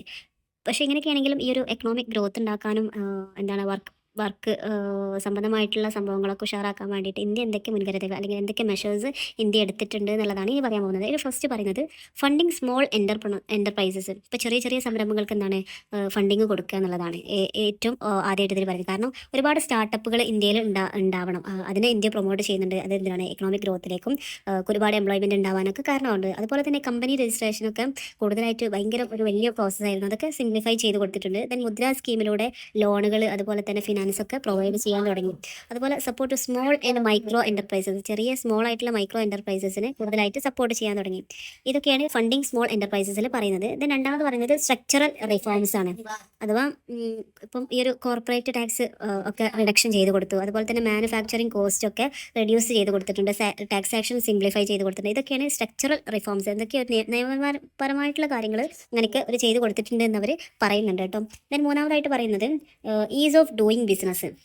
അപ്പം ഇന്ത്യയിൽ ഞാൻ നേരത്തെ പറഞ്ഞ പോലെ ഇന്ത്യയിൽ പെട്ടെന്ന് ബിസിനസ് ചെയ്യാനുള്ള സാധ്യതകൾ വർദ്ധിപ്പിച്ചു. 2014 എന്താണ് ഒരു ഫാക്ടറി അഥവാ ഒരു മാനുഫാക്ചറിങ് അല്ലെങ്കിൽ ഒരു ജോബ് ക്രിയേഷൻ ഇന്ത്യയിൽ എന്താണ് ഏറ്റവും കൂടുതൽ എളുപ്പത്തിൽ ചെയ്യാൻ ഇന്ത്യയിൽ സാധിക്കുന്നുണ്ട് എന്നുള്ളതാണ്. അപ്പം അതിൻ്റെ റെഗുലേറ്ററി പ്രോസസ്സൊക്കെ സിംപ്ലിഫൈ ചെയ്ത് കൊടുത്തിട്ടുണ്ട്. ഇതിൽ ഇന്ത്യക്ക് 63ാമത്തെ റാങ്കാണ് 2019 ഉണ്ട്. അഥവാ പെട്ടെന്ന് ബിസിനസ് ചെയ്യാനുള്ള ഒരു എന്താ പറയുക ഒരു തലം ഇന്ത്യ ഉണ്ടാക്കി കൊടുക്കുന്നുണ്ട്. അതിൽ ഇന്ത്യ 63ാം സ്ഥാനത്താണ് റാങ്കിങ്ങിൽ എന്നുള്ളതാണ് പറയുന്നത്. ദെൻ നാലാമത് പറയുന്നത് decent work and labour welfare എന്നുള്ളത്. ഇപ്പം ലേബേഴ്സിൻ്റെ റൈറ്റ്സ് ഒക്കെ പ്രൊട്ടക്റ്റ് ചെയ്യാനും അതുപോലെ തന്നെ സേഫ് ആയിട്ടുള്ള സെക്യൂർ ആയിട്ടുള്ള ഒരു വർക്ക് പ്ലേസ് ആളുകൾക്ക് ലേബേഴ്സിന് കൊടുക്കാനും ആണ് ഇത് കൂടുതലായിട്ട് ഫോക്കസ് ചെയ്യുന്നത്, ഈ ഒരു നാലാമത്തെ പരിപാടി എന്ന് പറയുന്നത്. ദെൻ അഞ്ചാമത് പറയുന്നത് സ്കിൽ ഡെവലപ്മെൻറ്റ്. ഇപ്പം സ്കിൽ ഇന്ത്യ എന്ന് പറയുന്ന പ്രോഗ്രാം 2015 ലോഞ്ച് ചെയ്ത് ഇതെന്ത് കൂടുതലായിട്ടും എംപ്ലോയ്മെൻറ്റ് ഓപ്പർച്യൂണിറ്റീസ് കൂട്ടാനും അവരുടെ വേജ് കൂട്ടാനും ഒക്കെ കാരണമാകുന്നുണ്ട്. പിന്നീട് ഇങ്ങനെയൊക്കെ ആണെങ്കിൽ പോലും ഒരുപാട് ചാലഞ്ചസ് ഇന്ത്യ നേരിടുന്നുണ്ട്. ഇപ്പം നമുക്കറിയാം അഗ്രികൾച്ചറൽ പ്രൊഡക്ഷനാണ് നമ്മുടെ മെയിൻ ആയിട്ടുള്ള ഒരു ഇതെന്ന് പറയുന്നത്. പക്ഷേ അതിൻ്റെ പ്രൊഡക്ഷൻ നമുക്ക് കൂട്ടാൻ കഴിയുന്നില്ല. അതുപോലെ തന്നെ എംപ്ലോയ്മെൻറ്റ് ഓപ്പർച്യൂണിറ്റീസ് വർദ്ധിപ്പിക്കാൻ അതിനും കഴിയുന്നില്ല. അപ്പം അതുപോലെ തന്നെ ഇംപ്രൂവിങ് ലിറ്ററസി റേറ്റ് ഇതൊന്നും വർദ്ധിപ്പിക്കാൻ ഇന്ത്യക്ക് ഒരിക്കലും കഴിയുന്നില്ല എന്നുള്ളത് തന്നെയാണ് ഇതിന് ഏറ്റവും ഒരു നെഗറ്റീവായിട്ടുള്ളൊരു വശം. എന്നിരുന്നാലും അവർക്ക് കഴിയുന്ന രീതിയിൽ ചെറിയ സ്മോൾ എൻ്റർപ്രൈസസിനൊക്കെ എന്താണ് ഒരുപാട് ഫണ്ടിങ്സും കാര്യങ്ങളും കൊടുക്കാനും ടാക്സുകളൊക്കെ റെഡ്യൂസ് ചെയ്യാനും അവരുടെ എന്താണ് ആ പ്രോസസ്സും രജിസ്ട്രേഷൻ പ്രോസസ്സൊക്കെ ചുരുക്കാനും അങ്ങനെയൊക്കെയുള്ള കാര്യങ്ങളൊക്കെ അവർക്ക് ചെയ്യുന്നതൊക്കെ അവർക്ക് ചെയ്യാൻ കഴിഞ്ഞിട്ടുണ്ട് എന്നുള്ളത് തന്നെയാണ് ഇതിൽ പറയുന്നത്. ദെൻ 9ാമതായിട്ട് പറയുന്നത് ഇൻഡസ്ട്രി ഇന്നൊവേഷൻ ആൻഡ് ഇൻഫ്രാസ്ട്രക്ചർ എന്നുള്ളതാണ്. അഥവാ ഇത് എയിം ചെയ്യുന്നത് എന്താ വെച്ചാൽ കൂടുതൽ റെസിലിയൻ്റ് ആയിട്ടുള്ള ഇൻഫ്രാസ്ട്രക്ചറും അതുപോലെ തന്നെ ഭയങ്കര ഇൻക്ലൂസീവ് ആയിട്ടുള്ള സസ്റ്റൈനബിൾ ഇൻഡസ്ട്രിയലൈസേഷൻ അഥവാ സസ്റ്റൈനബിൾ ആയിട്ടുള്ള ഇൻഡസ്ട്രിയലൈസേഷനും അതുപോലെ തന്നെ ഇന്നൊവേഷനും റിസർച്ചും ഒക്കെ എൻകറേജ് ചെയ്യിപ്പിക്കുക എന്നുള്ളതാണ് ഈ ഒരു ഇത് ലക്ഷ്യമാക്കുന്നത്, ഈ ഒരു ഗോൾ ലക്ഷ്യമാക്കുന്നത്. അപ്പം ഇൻഫ്രാസ്ട്രക്ചറിൻ്റെതും അതുപോലെ തന്നെ എന്താണ് സസ്റ്റൈനബിൾ ആയിട്ടുള്ള ഒരു ഇൻഡസ്ട്രിയലൈസേഷനും ഇൻഡസ്ട്രിയലിൻ്റെ ഭാഗമാണ്. അപ്പം ഇൻഡസ്ട്രിയലൈസേഷനും അതുപോലെ തന്നെ ഒരു ഇന്നൊവേഷൻ റിസർച്ചും ഒക്കെ എൻകറേജ് ചെയ്യിപ്പിക്കുക എന്നുള്ള ഈ ഒരു 3 ലക്ഷ്യങ്ങളാണ് ഇതിനും പ്രധാനമായിട്ടുള്ളത്. അപ്പം ഇതിൻ്റെ ഒരു ഇന്ത്യൻ്റെ ഒരു അപ്രോച്ച് എന്ന് പറയുമ്പം എന്താണ് ഇൻഡസ്ട്രിയലൈസേഷനും ഇന്നൊവേഷനും മോഡേൺ ഇൻഫ്രാസ്ട്രക്ചേഴ്സും ഇതിലൂടെയൊക്കെ എന്താണ് കുറഞ്ഞ തരത്തിലുള്ള എൻവയോൺമെൻറ്റ് ഡാമേജ് മാത്രം വരുത്തിക്കൊണ്ട് തന്നെ നല്ല രീതിയിലുള്ള എക്കണോമിക് സാധ്യതകൾ ഉണ്ടാക്കാൻ പറ്റും എന്നുള്ളതാണ് ഇന്ത്യയുടെ ഒരു സമീപനം എന്ന് പറയുന്നത്. അപ്പം അതിന് വേണ്ടിയിട്ട് മേജർ ആയിട്ട് ഇന്ത്യ എടുത്തിട്ടുള്ള ഇനീഷ്യേറ്റീവ്സ് ആണ് ഇനി പറയാൻ പോകുന്നത്. അതിൽ ഫസ്റ്റ് പറയുന്നത് ഈസ് ഓഫ് ഡൂയിങ് ബിസിനസ് എന്നുള്ളതാണ്. റിഫോംസ്, അതിൻ്റെ reforms is of doing business reforms. ഇതിൽ പറയുന്നത് 7000-ലേറെ റിഫോംസ് ഇൻട്രൊഡ്യൂസ് ചെയ്തിട്ടുണ്ട്. ബിസിനസ് സിംപ്ലിഫൈ ചെയ്യാൻ വേണ്ടിയിട്ടുള്ള 7000-ലേറെ അധികം റിഫോംസ് ഇൻട്രൊഡ്യൂസ് ചെയ്തിട്ടുണ്ട് ഇന്ത്യ എന്നുള്ളതാണ് പറയുന്നത്. Then design and innovation ecosystems. ഇപ്പം ഇതിൽ പറയുന്ന ഒരുപാട് റിസർച്ചും ഡെവലപ്മെൻറ്റും ഒക്കെ ഇൻക്രീസ് ആയിട്ടുണ്ട്. അപ്പം ഇന്ത്യ അതുപോലെ തന്നെ ഇന്ത്യ എന്താണ് മറ്റുള്ള ഇതുമായിട്ട് കോർപ്പറേറ്റ് 44 രാജ്യങ്ങളുമായിട്ട് എന്താണ് ഇന്ത്യ കോർപ്പറേറ്റ് ചെയ്യുന്നുണ്ട്. ഡിസൈൻ ആൻഡ് ഇന്നോവേഷൻ എക്കോസിസ്റ്റംസിൽ ഇന്ത്യ ഈ രീതിയിലൊക്കെ കോർപ്പറേറ്റ് ചെയ്യുന്നുണ്ട് എന്ന് പറയുന്നുണ്ട്. Then startup ecosystems. ഇപ്പം ഇന്നോവേറ്റീവ് ആയിട്ടുള്ള പോളിസീസിലൂടെ എന്താണ് നമുക്ക് സ്റ്റാർട്ടപ്പിനെ എന്താണ് എൻകറേജ് ചെയ്യിപ്പിക്കാൻ കഴിഞ്ഞിട്ടുണ്ട് എന്ന് പറയുന്നുണ്ട്. Then infrastructure development.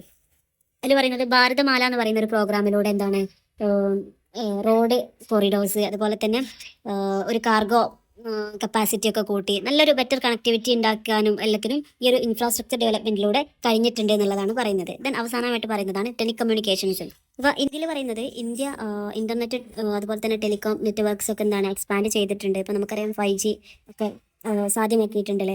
അപ്പം ഇങ്ങനത്തെ സംഭവങ്ങളൊക്കെ ഉഷാറാക്കിയിട്ട് ടെലികമ്മ്യൂണിക്കേഷൻ്റെ ഇതിൽ എന്താണ് നല്ല ഡെവലപ്മെൻറ്റ് തന്നെ ഉണ്ടായിട്ടുണ്ട് എന്നുള്ളതാണ് ഇതിലൂടെ പറയുന്നത്. പക്ഷേ എങ്ങനെയൊക്കെയാണെങ്കിലും ഇന്ത്യക്ക് ഇപ്പോഴും എന്താണ് ഒരു സസ്റ്റൈനബിൾ ആയിട്ടുള്ളൊരു ഒരു ഇൻഡസ്ട്രിയൽ ആയിട്ടുള്ള ഒരു പ്രൊഡക്ഷൻ ആവശ്യമാണ്. അതിപ്പോഴും ഇന്ത്യക്കില്ല. ഇപ്പോൾ അതുപോലെ തന്നെ ഇൻഡസ്ട്രിയൽ ആയിട്ടുള്ള വാട്ടർ വേസ്റ്റ് ഒക്കെ മാനേജ്മെൻറ്റ് ചെയ്യാനൊക്കെ ഇന്ത്യക്ക് വളരെയധികം ബുദ്ധിമുട്ടാണ്. അപ്പം ഇന്ത്യനെ സംബന്ധിച്ച് അതൊരു ഇൻഡസ്ട്രിയൽ മേഖലയിൽ ഇപ്പോഴും ഇന്ത്യക്ക് പിടിച്ചു നിൽക്കാൻ പറ്റുന്നില്ല. അത്രത്തോളം ചാലഞ്ചസ് ഇന്ത്യ ഇപ്പോഴും നേരിടുന്നുണ്ട് എന്നുള്ളതാണ് ഇതിലൂടെ പറയുന്നത് കേട്ടോ. ദെൻ 10ാമത് പറയുന്നത് റെഡ്യൂസ്ഡ് ഇനീക്വാളിറ്റീസ്. അപ്പം inequality in income opportunities and social status ഇങ്ങനത്തെ സംഭവത്തിലുള്ള ഇനീക്വാലിറ്റീസിനൊക്കെ കുറക്കുക എന്നുള്ളതാണ് ഈ ഒരു 10ാമത്തെ ഈ ഒരു ലക്ഷ്യം കൊണ്ട് ഉദ്ദേശിക്കുന്നത്. അപ്പം ഇതിന് വേണ്ടിയിട്ട് എടുത്തിട്ടുള്ള മേജർ സ്റ്റെപ്സ് പറയുന്നുണ്ട്. അതിൽ ആദ്യം പറയുന്നത് പ്രൊമോട്ടിങ് ഇൻകം ഗ്രോത്ത് എന്നുള്ളത്. അപ്പം MGN രേഖ ഒക്കെ പോലെയുള്ള ഇങ്ങനത്തെ ഗ്യാരണ്ടീഡ് ആയിട്ടുള്ള എംപ്ലോയ്മെൻറ്റ് പദ്ധതികളൊക്കെ നടപ്പാക്കി. അതുപോലെ തന്നെ ഡയറക്റ്റ് ബെനിഫിറ്റ് ട്രാൻസ്ഫർ, നമ്മുടെ ആധാർ കാർഡ് ഉപയോഗിച്ച് വൾണറബിൾ ആയിട്ടുള്ള പീപ്പിൾസിനൊക്കെ എന്താണ് ഡയറക്റ്റ് ആയിട്ട് ബെനിഫിറ്റ് കിട്ടുന്ന രീതിയിലേക്കുള്ള കാര്യങ്ങൾ ഇതൊക്കെ ഈ ഒരു പ്രൊമോട്ടിംഗ് ഇൻകം ഗ്രോത്തിലാണ് കേട്ടോ ഉൾപ്പെടുത്തിയിട്ടുള്ളത്. ദെൻ ഇക്വാളിറ്റി ഓഫ് ഓപ്പർച്യൂണിറ്റീസും ഇപ്പം സ്കൂളിലായിക്കോട്ടെ കുട്ടികൾ നിർത്തി പോകുന്ന ഒരു അവസരം, അതിൻ്റെ ഒരു റേറ്റ് കുറക്കാൻ പറ്റിയിട്ടുണ്ട്. അവിടെ തന്നെ ജെൻഡർ ഇനീക്വാളിറ്റീസൊക്കെ കുറക്കാൻ വേണ്ടിയിട്ട് സ്കൂളുകൾക്ക് കഴിഞ്ഞിട്ടുണ്ടെന്ന് പറയുന്നുണ്ട്. ദെൻ സ്പെഷ്യൽ ഡെവലപ്മെൻറ്റ് പ്രോഗ്രാംസ് ഇപ്പം ബേട്ടി ബച്ചാവോ ബേട്ടി പഠാവോ എന്ന് പറയുന്ന ഈ പ്രോഗ്രാംസിലൂടെയൊക്കെ എന്താണ് ഗേൾസിൻ്റെ എംപവർമെൻ്റ് ആണ് ലക്ഷ്യം വെക്കുന്നത്. അതുപോലെ തന്നെ ദീൻ ദയാൽ ഡിസേബിൾഡ് റിഹാബിലിറ്റേഷൻ സ്കീമുകളൊക്കെ എന്താണ് സ്പെഷ്യൽ അഥവാ ശാരീരിക ബുദ്ധിമുട്ടുകൾ നേരിടുന്നവർക്ക് വേണ്ടിയിട്ടുള്ള സ്പെഷ്യൽ ആയിട്ടുള്ള ഡെവലപ്മെൻറ്റ് പ്രോഗ്രാംസ് ആണ്. ദെൻ സോഷ്യൽ പ്രൊട്ടക്ഷൻ അഥവാ ഈ ആളുകളെ ഒരുമിച്ച് ഒരേ ഗണത്തിൽ പെടുത്താൻ വേണ്ടിയിട്ട് അവർക്ക് പെൻഷൻ നൽകുക, ഹെൽത്ത് ആയിട്ടുള്ള സർവീസുകളൊക്കെ കൊടുക്കുക. അപ്പോൾ എന്താണ് ആളുകൾ തമ്മിലുള്ള ആ ഒരു വ്യത്യാസം കുറക്കാൻ വേണ്ടിയിട്ടാണ് ഇങ്ങനത്തെ പരിപാടികളൊക്കെ കൊണ്ടുവരുന്നത്. ദെൻ ഫിനാൻഷ്യൽ ഇൻക്ലൂഷൻ എന്ന് പറയുന്നത് growth of self help groups അഥവാ SHGS അവരുടെയൊക്കെ ഗ്രോത്ത്. അതുപോലെ തന്നെ 6.1 മില്യൺ റൂറൽ വിമൻസ് എന്താണ് പുതിയ എൻ്റർപ്രണർഷിപ്പായിട്ട് ലിങ്ക് ചെയ്തിട്ടുണ്ട് എന്നുള്ളതാണ് ഈ ഒരു കണക്കുകൾ പ്രകാരം സൂചിപ്പിക്കുന്നത്. അപ്പം അവരെയൊക്കെ അതിൽ ഇൻക്ലൂഡ് ചെയ്യുക എന്നുള്ളതാണ് ഫിനാൻഷ്യൽ ഇൻക്ലൂഷൻ എന്നതുകൊണ്ട് അർത്ഥമാക്കുന്നത്. Then migrant friendly support. ഇപ്പം നമ്മുടെ COVID-19 ശേഷം ഒരുപാട് തൊഴിൽ വിപണി അനിശ്ചിതത്വങ്ങൾ, അങ്ങനെ ഒരുപാട് കുടിയേറ്റ മൈഗ്രേഷൻ പ്രശ്നങ്ങൾ, ഇങ്ങനത്തെ ഒക്കെ സംഭവങ്ങൾ ഉണ്ടായിട്ടുണ്ടെങ്കിലും അപ്പം അവരെയൊക്കെ എന്താണ് പരിഗണിക്കുന്ന പോളിസീസ് കൊണ്ടുവരിക എന്നുള്ളതാണ് അതിലൂടെ ലക്ഷ്യമാക്കുന്നത്. അപ്പം ഇതാണ് റെഡ്യൂസ്ഡ് ഇനീക്വാളിറ്റീസിലൂടെ പറയുന്നത് കേട്ടോ. ദെൻ 11ാമതായിട്ട് പറയുന്നത് സസ്റ്റൈനബിൾ സിറ്റീസ് ആൻഡ് കമ്മ്യൂണിറ്റീസ് എന്നുള്ളതാണ്. ഇപ്പം ഇത് എയിം ചെയ്യുന്നത് പറയുന്നത് പോലെ തന്നെ സിറ്റീസൊക്കെ എന്താണ് ഭയങ്കര ഒരു ഇൻക്ലൂസീവായിട്ട് സേഫായിട്ട് റെസിലിയൻ്റ് ആയിട്ടൊക്കെ സസ്റ്റൈനബിൾ ആയിട്ട് ആവാനുള്ള ഒരു ലക്ഷ്യമാണ് ഇതിലൂടെ അവർ വെക്കുന്നത്. അതിന് വേണ്ടിയിട്ട് 2 മേജറായിട്ടുള്ള ഇനീഷ്യേറ്റീവ്സ് ആണ് ഇന്ത്യ എടുത്തിട്ടുള്ളത്. അപ്പം ഒന്നാമത് പറയുന്നത് ഹൗസിംഗ് ഫോർ ഓൾ, എല്ലാവർക്കുമുള്ള വീട് എന്നുള്ളത്. അപ്പം എല്ലാവർക്കും വീട് വെച്ച് കൊടുക്കുക എന്നുള്ളത് തന്നെയാണ് ഒന്നാമത്തെ ഒരു അഥവാ നല്ലൊരു രീതിയിൽ അവർക്ക് ജീവിക്കണം എന്നുണ്ടെങ്കിൽ, നല്ലൊരു നഗരത്തിൽ അവർക്ക് ജീവിക്കണം എന്നുണ്ടെങ്കിൽ ആദ്യമായിട്ട് എന്താ വേണം അവർക്ക് വീട് വേണം എന്നുള്ളതാണ്. രണ്ടാമതായിട്ട് പറയുന്നത് സസ്റ്റൈനബിൾ അർബണൈസേഷൻ ആൻഡ് മൊബിലിറ്റി എന്നുള്ളത്. ഇപ്പോൾ നമുക്കറിയാം അതിൽ പറയുന്നത് national urban transport policy promote ചെയ്യുന്ന കാര്യങ്ങൾ പറയുന്നത്. അപ്പം എക്കോ ഫ്രണ്ട്ലി ആയിട്ടുള്ള ഒരു ട്രാൻസ്പോർട്ടാണ് അവർ പ്രൊമോട്ട് ചെയ്യുന്നത്. അതുപോലെ തന്നെ നോൺ മോട്ടറൈസ്ഡ് ട്രാൻസ്പോർട്ട് അവർ പ്രൊമോട്ട് ചെയ്യുന്നുണ്ട്. സസ്റ്റൈനബിൾ ആയിട്ടുള്ള മൊബിലിറ്റി, ഈ കാര്യങ്ങളൊക്കെയാണ് അവർ പ്രൊമോട്ട് ചെയ്യുന്നത്. അപ്പം നഗരങ്ങളാണല്ലോ, അപ്പം അതിൽ കൂടുതലായിട്ടും എൻവയോൺമെൻറ്റിന് ബുദ്ധിമുട്ടും പ്രയാസങ്ങളൊന്നും ഇല്ലാത്ത രീതിയിലുള്ള ഒരു ട്രാൻസ്പോർട്ടും അതുപോലെ തന്നെ എല്ലാവർക്കും ഉള്ള വീട്, ഇത് രണ്ടുമാണ് ആ ഒരു കാര്യത്തിൽ അവർ മുന്നോട്ട് വെക്കുന്ന കാര്യം എന്ന് പറയുന്നത്. ഇങ്ങനെയൊക്കെയാണെങ്കിലും അവർക്ക് എന്താണ് ഒരു ചാലഞ്ചസ് ഒരുപാട് നേരിടേണ്ടി വരുന്നുണ്ട്. അപ്പം ഒരുപാട് ഒരു financial strength of urban and local bodies, അത് കൂടുതലായിട്ടൊരു ഇമ്പ്രൂവ്മെൻറ്റ് അവർക്ക് ശരിക്കും ആവശ്യമുണ്ട്. അർബൻ ലോക്കൽ ബോഡീസിൻ്റെ ഒരു ഫിനാൻഷ്യൽ സ്ട്രെങ്ത്, ഇപ്പം നഗരത്തിൽ ജീവിക്കണമല്ലോ, അപ്പം അതിന് വേണ്ടിയിട്ടുള്ള കുറച്ച് ഫിനാൻഷ്യൽ ആയിട്ടുള്ള ബുദ്ധിമുട്ടുകൾ നേരിടുന്നത്. അതുപോലെ തന്നെ ഈ നഗരത്തിൽ ജീവിക്കുന്ന ആളുകൾ നേരിടുന്ന പ്രധാന പ്രശ്നമാണ് എന്ത് എയർ പൊല്യൂഷൻ എന്ന് പറയുന്നത്. അപ്പം അത് കൺട്രോൾ ചെയ്യുക എന്ന് പറയുന്നതും ഒരു ചാലഞ്ചസ് ആയിട്ട് തന്നെ നിലനിൽക്കുന്നുണ്ട് എന്നാണ് ഇവിടെ പറയുന്നത്. ദെൻ 12ാമതായിട്ട് പറയുന്നത് റെസ്പോൺസിബിൾ കൺസംഷൻ ആൻഡ് പ്രൊഡക്ഷൻ എന്നുള്ളതാണ്. ഇത് പേര് പോലെ തന്നെ എന്താണ് നമ്മുടെ റിസോഴ്സ്, നമുക്ക് എത്രത്തോളം റിസോഴ്സസ് ഉണ്ട് അതിനനുസരിച്ച് എഫിഷ്യൻ്റ് ആയിട്ട് വേസ്റ്റൊക്കെ റെഡ്യൂസ് ചെയ്തിട്ട് എൻവയോൺമെൻറ്റിനെ പ്രൊട്ടക്റ്റ് ചെയ്തുകൊണ്ടിട്ടുള്ള ഒരു ഉപയോഗം, ഒരു പ്രൊഡക്ഷൻ, അതാണ് പ്രൊഡക്ഷനും അതുപോലെ തന്നെ കൺസംഷനും, അതാണ് ഇത് മുന്നോട്ട് വെക്കുന്നത്. മേജർ ഇനീഷ്യേറ്റീവ്സ് ഇൻ ഇന്ത്യ എന്ന് പറയുന്നുണ്ട്. അതിൽ 10YFP അഥവാ 10-year framework of programme on sustainable consumption and production, അഥവാ ഇത് ഫോക്കസ് ചെയ്യുന്നത് റിസോഴ്സിൻ്റെ എഫിഷ്യൻസി വർദ്ധിപ്പിക്കുക, അതുപോലെ തന്നെ green jobs, better quality of life, ഇതൊക്കെ തന്നെയാണ് അതിൽ കൂടുതലായിട്ടും എന്താ പറയുന്നത് ഇമ്പോർട്ടൻ്റ് കൊടുക്കുന്നത്. ഇപ്പം ഇതിൽ കീ ഏരിയാസ് പറയുന്നുണ്ട് നമ്മുടെ ടെക്സ്റ്റിൽ, എന്തൊക്കെ കീ ഏരിയാസ് ആണ് ഇതിൽ കവർ ചെയ്യേണ്ടത്. അതിൽ ഫസ്റ്റ് പറയുന്നത് സസ്റ്റൈനബിൾ ഫുഡ് സിസ്റ്റംസ് എന്നുള്ളതാണ്. അപ്പം promotion of rain water harvesting, then water conservation, നമ്മുടെ മഴവെള്ള സംഭരണി, വാട്ടർ കൺസർവേഷൻ, ഇതൊക്കെയാണ് അതിൽ കൂടുതലായിട്ട് ഊന്നി പറയുന്നത്. രണ്ടാമതായിട്ട് പറയുന്നത് റിസോഴ്സ് എഫിഷ്യൻസി എന്നുള്ളതാണ്. അപ്പം നമുക്കറിയാം നാച്ചുറൽ റിസോഴ്സസ് ഒക്കെ നമുക്ക് എത്രത്തോളം അവൈലബിൾ ആണെന്നുള്ളത്. അപ്പം അതിനനുസരിച്ച് മാത്രം അത് ഉപയോഗിക്കുക, അതുപോലെ തന്നെ റീസൈക്ലിംഗ് ചെയ്യുക, റീയൂസ് ചെയ്യുക, മെറ്റീരിയൽസ് ഒക്കെ റീയൂസ് ചെയ്യുക, ഇങ്ങനത്തെ കാര്യങ്ങളൊക്കെ നമ്മൾ ശ്രദ്ധിക്കുക. അതുപോലെ തന്നെ നമ്മൾ വേസ്റ്റ് മിനിമൈസേഷൻ, ഇങ്ങനത്തെ കാര്യങ്ങളൊക്കെ ശ്രദ്ധിച്ച് അതാണ് ഈ റിസോഴ്സ് എഫിഷ്യൻസി, ഭയങ്കര എഫിഷ്യൻ്റ് ആയിട്ട് തന്നെ ഉപയോഗിക്കുക എന്നുള്ളതാണ്. ദെൻ സസ്റ്റൈനബിൾ ബിൽഡിംഗ് എന്ന് പറയുന്നത് പ്രൊമോഷൻ ഓഫ് ഗ്രീൻ ബിൽഡിങ്സ്, അഥവാ ഒരു പ്രകൃതിയോട് ഇണങ്ങിയിട്ടുള്ള ബിൽഡിങ്ങിന് കൂടുതലായിട്ട് നമ്മൾ മുൻഗണന കൊടുക്കുന്ന ഒരു തത്വമാണ് ഇതിൽ പറയുന്നത്. നാലാമതായിട്ട് പറയുന്നത് സസ്റ്റൈനബിൾ ടൂറിസം എന്ന് പറയുന്നത്. അപ്പം നമ്മൾ എക്കോ ഫ്രണ്ട്ലി ആയിട്ടുള്ള ടൂറിസം ആണ് നമ്മൾ എന്ത് ചെയ്യേണ്ടത്, ഒന്നും കൂടെ പ്രാക്ടീസ് ചെയ്യേണ്ടത്. അപ്പം നമ്മുടെ എൻവയോൺമെൻറ്റിനൊരു പ്രശ്നങ്ങളും വരുത്താത്ത രീതിയിലുള്ള ടൂറിസം, അതാണ് നമ്മൾ കൂടുതലായിട്ടും എൻകറേജ് ചെയ്യിപ്പിക്കേണ്ടത്. ദെൻ വേസ്റ്റ് മാനേജ്മെൻറ്റ് പറയുന്നത്. Based on precautionary principle then polluter pays പ്രിൻസിപ്പിളൊക്കെ എന്താണ് ഈ ഒരു വേസ്റ്റ് മാനേജ്മെൻറ്റ് നമ്മൾ വളരെ ശക്തമായിട്ട് തന്നെ ചെയ്യണം എന്നുള്ളതാണ്. ഇപ്പം ഇങ്ങനെയൊക്കെ ആണെങ്കിൽ പോലും ഇന്ത്യ അനുഭവിക്കുന്ന ഏറ്റവും വലിയ പ്രശ്നം എന്ന് പറയുന്നത് പോപ്പുലേഷൻ ഗ്രോത്ത് തന്നെയാണ്. അപ്പോൾ പോപ്പുലേഷൻ ഗ്രോത്ത് സംഭവിക്കുമ്പം എന്താണ് നമ്മുടെ ഈ ഒരു റിസോഴ്സസിൻ്റെ ഒക്കെ എന്താണ് ഡിമാൻഡ് കൂടും. അപ്പം അതുപോലെ തന്നെ ഒരുപാട് വേസ്റ്റേജ് കൂടാനൊക്കെ സാധ്യതയുണ്ട്. അപ്പം ഇതൊക്കെ ഇങ്ങനെയൊക്കെ പറഞ്ഞാലും ഇങ്ങനെയൊക്കെ റെസ്പോൺസിബിൾ ആയിട്ടുള്ള കൺസംഷനും പ്രൊഡക്ഷനും ഒക്കെ നടത്തി കഴിഞ്ഞാലും ഒരുപാട് ചാലഞ്ചസ് നമ്മൾ ഫേസ് ചെയ്യേണ്ടതായിട്ട് തന്നെ വരുന്നുണ്ട് എന്നുള്ളത് ഈ ഒരു കാര്യത്തിൽ മനസ്സിലാക്കുക കേട്ടോ. ദെൻ 13th ഗോളായിട്ട് പറയുന്നത് ക്ലൈമറ്റ് ആക്ഷൻ എന്നുള്ളതാണ്.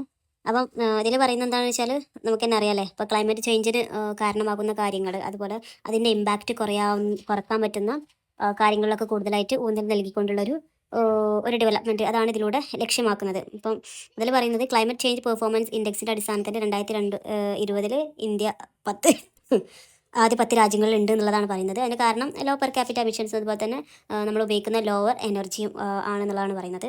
ദെൻ അതിൻ്റെ മെഷേഴ്സ് ടേക്കൺ ബൈ ഇന്ത്യ, എന്തൊക്കെ കാര്യങ്ങൾ ഇന്ത്യ എടുത്തിട്ടുണ്ട്, എന്തൊക്കെ മെഷേഴ്സ് എടുത്തിട്ടുണ്ടെന്ന് പറയുന്നത്. ഇപ്പം ക്ലൈമറ്റ് ആക്ഷൻസ് നമുക്കറിയാം, അതിൽ ഒരുപാട് പോളിസീസ്, സ്ട്രാറ്റജീസ്, പ്ലാനിങ് എല്ലാം ഇന്ത്യ കൊണ്ടുവരുന്നുണ്ട്. അപ്പം അതിനനുസരിച്ച് തന്നെ അവർ തീരുമാനിക്കുന്നുണ്ട്. ദെൻ രണ്ടാമതായിട്ട് പറയുന്നത് ഫുൾഫില്ലിങ് ഗ്ലോബൽ ക്ലൈമറ്റ് റെസ്പോൺസിബിലിറ്റി. അപ്പം ഗ്ലോബലായിട്ട് ക്ലൈമറ്റ് റെസ്പോൺസിബിലിറ്റീസിനെ കൂടുതലായിട്ടും ഫുൾഫില്ല് ചെയ്യാൻ വേണ്ടിയിട്ട് ഇന്ത്യ ശ്രമിച്ചിട്ടുണ്ട്. അതുപോലെ തന്നെ promote clean and renewable energy, കൂടുതലായിട്ടും റിന്യൂവബിൾ ആയിട്ടുള്ള എനർജി കൂടുതലായിട്ട് നമ്മൾ ഫോക്കസ് ചെയ്യുക, അതിനെ പ്രൊമോട്ട് ചെയ്യുക. അതിലൂടെ എന്താണ് നമുക്ക് ഒരുപാട് പ്രശ്നങ്ങൾ ഇല്ലാതാക്കാൻ പറ്റില്ലേ. Then improving disaster preparedness and risk reduction. നമ്മൾ എന്തെങ്കിലും ഡിസാസ്റ്റർ ഉണ്ടാകുന്നതിന് മുമ്പ് നമ്മൾ എന്ത് ചെയ്യണം, അതിന് വേണ്ടിയിട്ട് പ്രിപ്പയർഡ് ആവണം അല്ലേ. അപ്പം അത് വർദ്ധിപ്പിക്കുക, അതുപോലെ തന്നെ അതിൻ്റെ ആഘാതം കുറയ്ക്കുക എന്നുള്ള കാര്യങ്ങളിലൊക്കെയാണ് കൂടുതലായിട്ടും ഇന്ത്യ ഫോക്കസ് ചെയ്യുന്നത് എന്നുള്ളതാണ് ഈ ഒരു മെഷേഴ്സ് ഇതിലൂടെ നമുക്ക് മനസ്സിലാക്കാൻ പറ്റുന്നത്. ഡോണ്ട് ബി വറീഡ് കഴിയാനായിട്ടുണ്ട് കേട്ടോ. ഇനി നമ്മൾ പറയാൻ പോകുന്നത് 14ാമത്തേതാണ് ലൈഫ് ബിലോ വാട്ടർ എന്നുള്ളത്. അപ്പം ഇത് നമുക്കറിയാം, വാട്ടറിൽ ആരാണ് ജീവിക്കുന്നത്, മത്സ്യങ്ങളിലെ ഒരുപാട് ജീവജാലങ്ങൾ അതിൻ്റെ ഉള്ളിൽ ജീവിക്കുന്നുണ്ട്, കടലിലൊക്കെ ജീവിക്കുന്നുണ്ട്. അവരുടെ ജീവനെ എന്താണ് വാല്യൂ ചെയ്തിട്ടുള്ളതാണ് ഈ ഒരു ഗോൾ എന്ന് പറയുന്നത്. ഇനി അതിലും സിമ്പിളാണ് നമുക്ക് 15ാമത് പറയുമ്പം ലൈഫ് ഓൺ ലാൻഡ്. ഇപ്പം ലാൻഡ് അത് വാട്ടർ ആണെങ്കിൽ ഇത് ലാൻഡ്, ഈ 2 പോയിന്റ്സ് നമുക്ക് ഓർത്ത് വെക്കാൻ വളരെ സിമ്പിളാണ്. അപ്പം ഈ വാട്ടറിനടിയിലുള്ളതിൽ എന്തൊക്കെയാണ് പറയുന്നത് നോക്കാം. നമുക്കറിയാം, നമ്മൾ ഓഷ്യൻസ്, സീസ് ഇങ്ങനത്തെ സംഭവങ്ങളൊക്കെ ഉപയോഗിക്കുന്ന ആളുകളാണ്. അപ്പം ഇതിൽ തന്നെ ഒരുപാട് പൊല്യൂഷൻസ് ഉണ്ടാവാനുള്ള ചാൻസ് ഉണ്ട്. അപ്പം ഇന്ത്യ പറയുന്നത് എന്താ ചോദിച്ചാൽ കൂടുതൽ പൊല്യൂഷൻസ് വരാൻ ചാൻസ് എങ്ങനെ വെച്ചാൽ ഈ ഓയിൽ സ്പിൽസ് വഴി നമുക്ക് പൊല്യൂഷൻ ഉണ്ടാവും. അതുപോലെ തന്നെ കാർഗോ വഴി ഉണ്ടാവും, സീവേജ് ആൻഡ് കാർബേജ് വരുന്നുണ്ട്. Then air pollution from ship വഴിയുള്ള എയർ പൊല്യൂഷൻ, ഇങ്ങനെ ഒരുപാട് പൊല്യൂഷൻസ് നമുക്ക് ഉണ്ടാവാനുള്ള ചാൻസ് ഉണ്ട് എന്നുള്ളതാണ് നമ്മുടെ ഇന്ത്യ പറയുന്നത്, ഇന്ത്യ കണക്ക് കൂട്ടുന്നത്. അപ്പം അതിന് വേണ്ടിയിട്ട് ഇന്ത്യ ഉണ്ടാക്കിയിട്ടുള്ള ഇനീഷ്യേറ്റീവ്സ് എന്താണെന്ന് ചോദിച്ചാൽ ഫസ്റ്റ് പറയുന്നത് കൺട്രോളിങ് മെറൈൻ പൊല്യൂഷൻ എന്നുള്ളതാണ്. അപ്പം മെറൈൻ ആയിട്ടുള്ള പൊല്യൂഷൻ കൺട്രോൾ ചെയ്യുക എന്നുള്ളത് തന്നെയാണ് ഒന്നാമതായിട്ട് പറയുന്നത്. ദെൻ രണ്ടാമത് പറയുന്നത് conserving mangroves and coral reefs. ഇപ്പം നമുക്കറിയാം മാംഗ്രോവ്സ് എന്നൊക്കെ പറയുമ്പം എന്താണ് കണ്ടൽ കാടുകളൊക്കെ അല്ലേ, അതാണ് അതിൽ പറയുന്നത്. അപ്പം അത് പ്രൊട്ടക്റ്റ് ചെയ്യുക എന്നുള്ളത്. Then protecting marine and coastal ecosystems, അതൊക്കെ നമ്മൾ നിലനിർത്തി കൊണ്ടുപോകാം ഈ ഒരു കോസ്റ്റൽ എക്കോസിസ്റ്റംസ് ഒക്കെ. അതുപോലെ തന്നെ പ്രോമിസ് സസ്റ്റൈനബിൾ ഫിഷിംഗ് പ്രാക്ടീസ്, നല്ല രീതിയിലുള്ള സസ്റ്റൈനബിൾ ആയിട്ടുള്ള ഫിഷിംഗ് പ്രാക്ടീസസ് ഒക്കെ നമ്മൾ കൊടുക്കുക എന്നുള്ള രീതിയിലൊക്കെയാണ് ഇതിൽ മേജർ ഇനീഷ്യേറ്റീവ്സ് ആയിട്ട് പറയുന്നത്. ഇപ്പോൾ നമുക്കറിയാം, അങ്ങനെ ആലോചിച്ച് നോക്കി ഒരുപാട് ചാലഞ്ചസ് ഇങ്ങനെയൊക്കെയാണെങ്കിലും ഒരുപാട് ചാലഞ്ചസ് ഉണ്ടാവും. കാരണം ഈ ഒരു പൊല്യൂഷൻസ് ഒക്കെ നമുക്ക് ഒരിക്കലും ഒഴിച്ചുകൂടാൻ പറ്റാത്ത നമ്മുടെ ജീവിതത്തിൻ്റെ ഭാഗമായിട്ട് മാറിയിട്ടുണ്ട് ഈ ഷിപ്പ് മറൈൻ വഴിയിട്ടുള്ള ഇങ്ങനത്തെ പൊല്യൂഷൻസ് ഒക്കെ. അപ്പം നമുക്ക് എത്ര കുറച്ചാലും അതൊന്നും കുറക്കാൻ പറ്റില്ല. ഇപ്പം പക്ഷെ നമുക്ക് ചെയ്യാൻ പറ്റുന്ന കാര്യം എന്താ വെച്ചാൽ ഈ ഫിഷിംഗ് മെത്തേഡൊക്കെ നല്ല രീതിയിൽ ട്രെയിൻ ചെയ്ത് കണ്ട് അതൊക്കെ ഉഷാറാക്കി കൊടുക്കാം, നല്ല രീതിയിലുള്ള സസ്റ്റൈനബിൾ ആയിട്ടുള്ളൊരു മെത്തേഡാക്കി കൊടുക്കാം.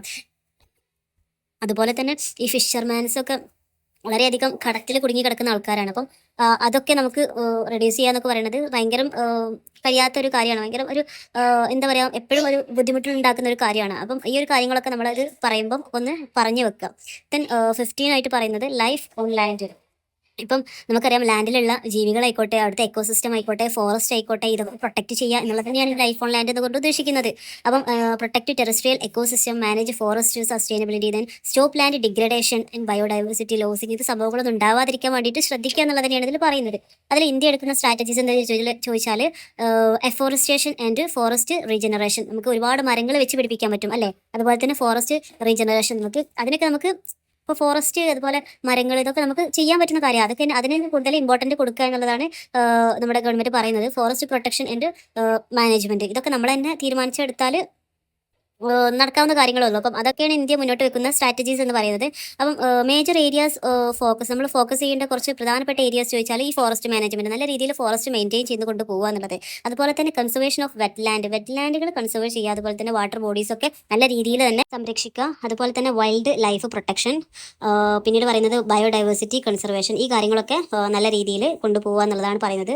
പക്ഷേ ഇതിൽ ചാലഞ്ചായിട്ട് വരുന്നത് വെച്ചാൽ പ്രൊട്ടക്ഷൻ ഓഫ് എൻഡേഞ്ചേർഡ് സ്പീഷീസ്, അഥവാ ഈ എന്താണ് പറയുക, ഈ റെഡ് ഡാറ്റ ബുക്കിൽ ഇടം നേടിയിട്ടുള്ള വംശനാശം സംഭവിക്കുന്ന ജീവികളുടെ പ്രൊട്ടക്ഷൻ എപ്പോഴും ഒരു ചാലഞ്ചസ് തന്നെ. കാരണം നമ്മൾ എത്ര പ്രൊട്ടക്ട് ചെയ്താലും അവ നശിച്ചു പോവുകയാണ് ചെയ്യുന്നത്. സോ അതൊക്കെയാണ് അതിൽ പറയുന്നത്. ദെൻ 16th ആയിട്ട് പറയുന്നത് peace, justice and strong institutions എന്നുള്ളതാണ്.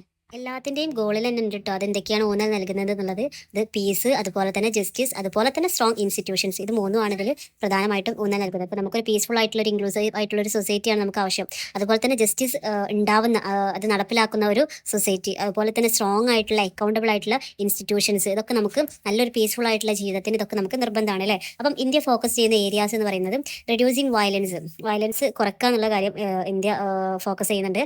അതുപോലെ തന്നെ ഇംപ്രൂവിങ് ആക്സസ് ടു ജസ്റ്റിസ്, ഈ ജസ്റ്റിസ് നടപ്പിലാക്കാനുള്ള രീതി അവർ അവലംബിക്കുന്നുണ്ട്. അതുപോലെ തന്നെ ട്രാൻസ്പാരന്റ് ആയിട്ടുള്ള ഇൻസ്റ്റിറ്റ്യൂഷൻസ്, ഇതൊക്കെ നല്ലൊരു സൊസൈറ്റിക്ക് നിർബന്ധമായിട്ടുള്ള കാര്യങ്ങളാണല്ലേ. അതുപോലെ തന്നെ എത്തിക്സ് ഇൻ ഗവർണൻസിൽ എത്തിക്സ് നിലനിർത്തണം. അതുപോലെ ലീഗൽ ഐഡന്റിറ്റി ഫോർ ഓൾ, എല്ലാവർക്കും ഒരു ലീഗൽ ആയിട്ടുള്ള ഒരു ഐഡന്റിറ്റി അത് വേണം. ഇങ്ങനത്തെ കാര്യങ്ങളൊക്കെയാണ് ഇതിൽ ഗവൺമെൻറ് കൂടുതലായിട്ട് ഊന്നൽ നൽകുന്നത്. പക്ഷേ ഇങ്ങനെയൊക്കെയാണെങ്കിലും ഇതിൽ കുറേ ചാലഞ്ചസുകളും ഇതിൽ വരുന്നുണ്ട്. ഇപ്പം ഒരുപാട് ക്രൈമുകൾ, വയലൻസുകൾ, ഡാറ്റ മോഷണങ്ങൾ, ഇപ്പം നമുക്ക് ഡിജിറ്റലൈസേഷൻ ആണല്ലോ. അപ്പം ഒരുപാട് ആളുകളുടെ ഡാറ്റ പ്രൈവസിയും സെക്യൂരിറ്റി ഒക്കെ നഷ്ടപ്പെട്ടു പോകുന്നുണ്ടെന്നുള്ള ഭീഷണികൾ, ഇങ്ങനത്തെ സംഭവങ്ങളൊക്കെ ഇതിൽ ഒരു ചാലഞ്ചസ് ആയി വരുന്നുണ്ടെങ്കിൽ പോലും നല്ല രീതിയിലുള്ളൊരു പീസ്ഫുൾ ആയിട്ടുള്ള ഒരു ലൈഫ് എല്ലാവർക്കും പ്രൊവൈഡ് ചെയ്യണം എന്നുള്ളതാണ് നമ്മുടെ ഒരു ലക്ഷ്യം എന്നുള്ളത്. ദെൻ അവസാനത്തെ ഗോളാണ് പാർട്ണർഷിപ്സ് ഫോർ ദ ഗോൾസ് എന്നുള്ളത്. ഇത് എയിം ചെയ്യുന്നത് എന്താണെന്ന് ചോദിച്ചാൽ focus on global cooperation and partnerships to achieve sustainable development goals എന്നുള്ളത്. അപ്പം ഒരു ഗ്ലോബലി ആയിട്ടുള്ള ഒരു കോപ്പറേഷനും അതുപോലെ തന്നെ ഈ സസ്റ്റൈനബിൾ ഡെവലപ്മെന്റ് ഗോൾസ് അച്ചീവ് ചെയ്യാൻ എന്ത് വേണം, നല്ല പാർട്ണർഷിപ്സ് വേണമല്ലോ. എല്ലാവരും സഹകരിച്ചെങ്കിൽ മാത്രമാണ് നല്ല രീതിയിലുള്ള ഒരു വികസനം നമുക്ക് മുന്നോട്ട് വെക്കാൻ പറ്റുള്ളൂ.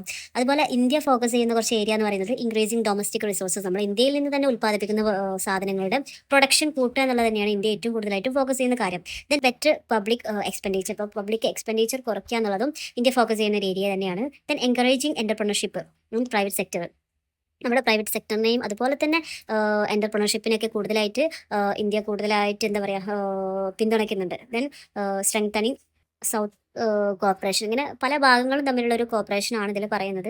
സോ ഇങ്ങനത്തെ കാര്യങ്ങളൊക്കെ ചെയ്യുന്നതോട് കൂടെ എന്താണ് എല്ലാവരും കൂടെ ഒരുമിച്ച് നമ്മുടെ ലക്ഷ്യങ്ങളൊക്കെ നേടിയെടുക്കാൻ എല്ലാവരെയും ഒരുപോലെ പ്രൈവറ്റ് സെക്ടർ ആയാലും പിന്നെ പുതിയ സംരംഭങ്ങളായാലും ഒക്കെ എല്ലാത്തിനെയും ഒരുപോലെ പ്രാപ്തരാക്കുക എന്നുള്ളതാണ് ഈ ഗോളിൽ പറയുന്നത്. അപ്പം ഇതാണ് സസ്റ്റൈനബിൾ ഡെവലപ്മെന്റ് ഗോൾസ്. ഇത് ഇമ്പോർട്ടൻ്റ് ആണ്, എന്തായാലും എക്സാമിന് പ്രതീക്ഷിക്കാവുന്ന ക്വസ്റ്റ്യൻ ആണ്.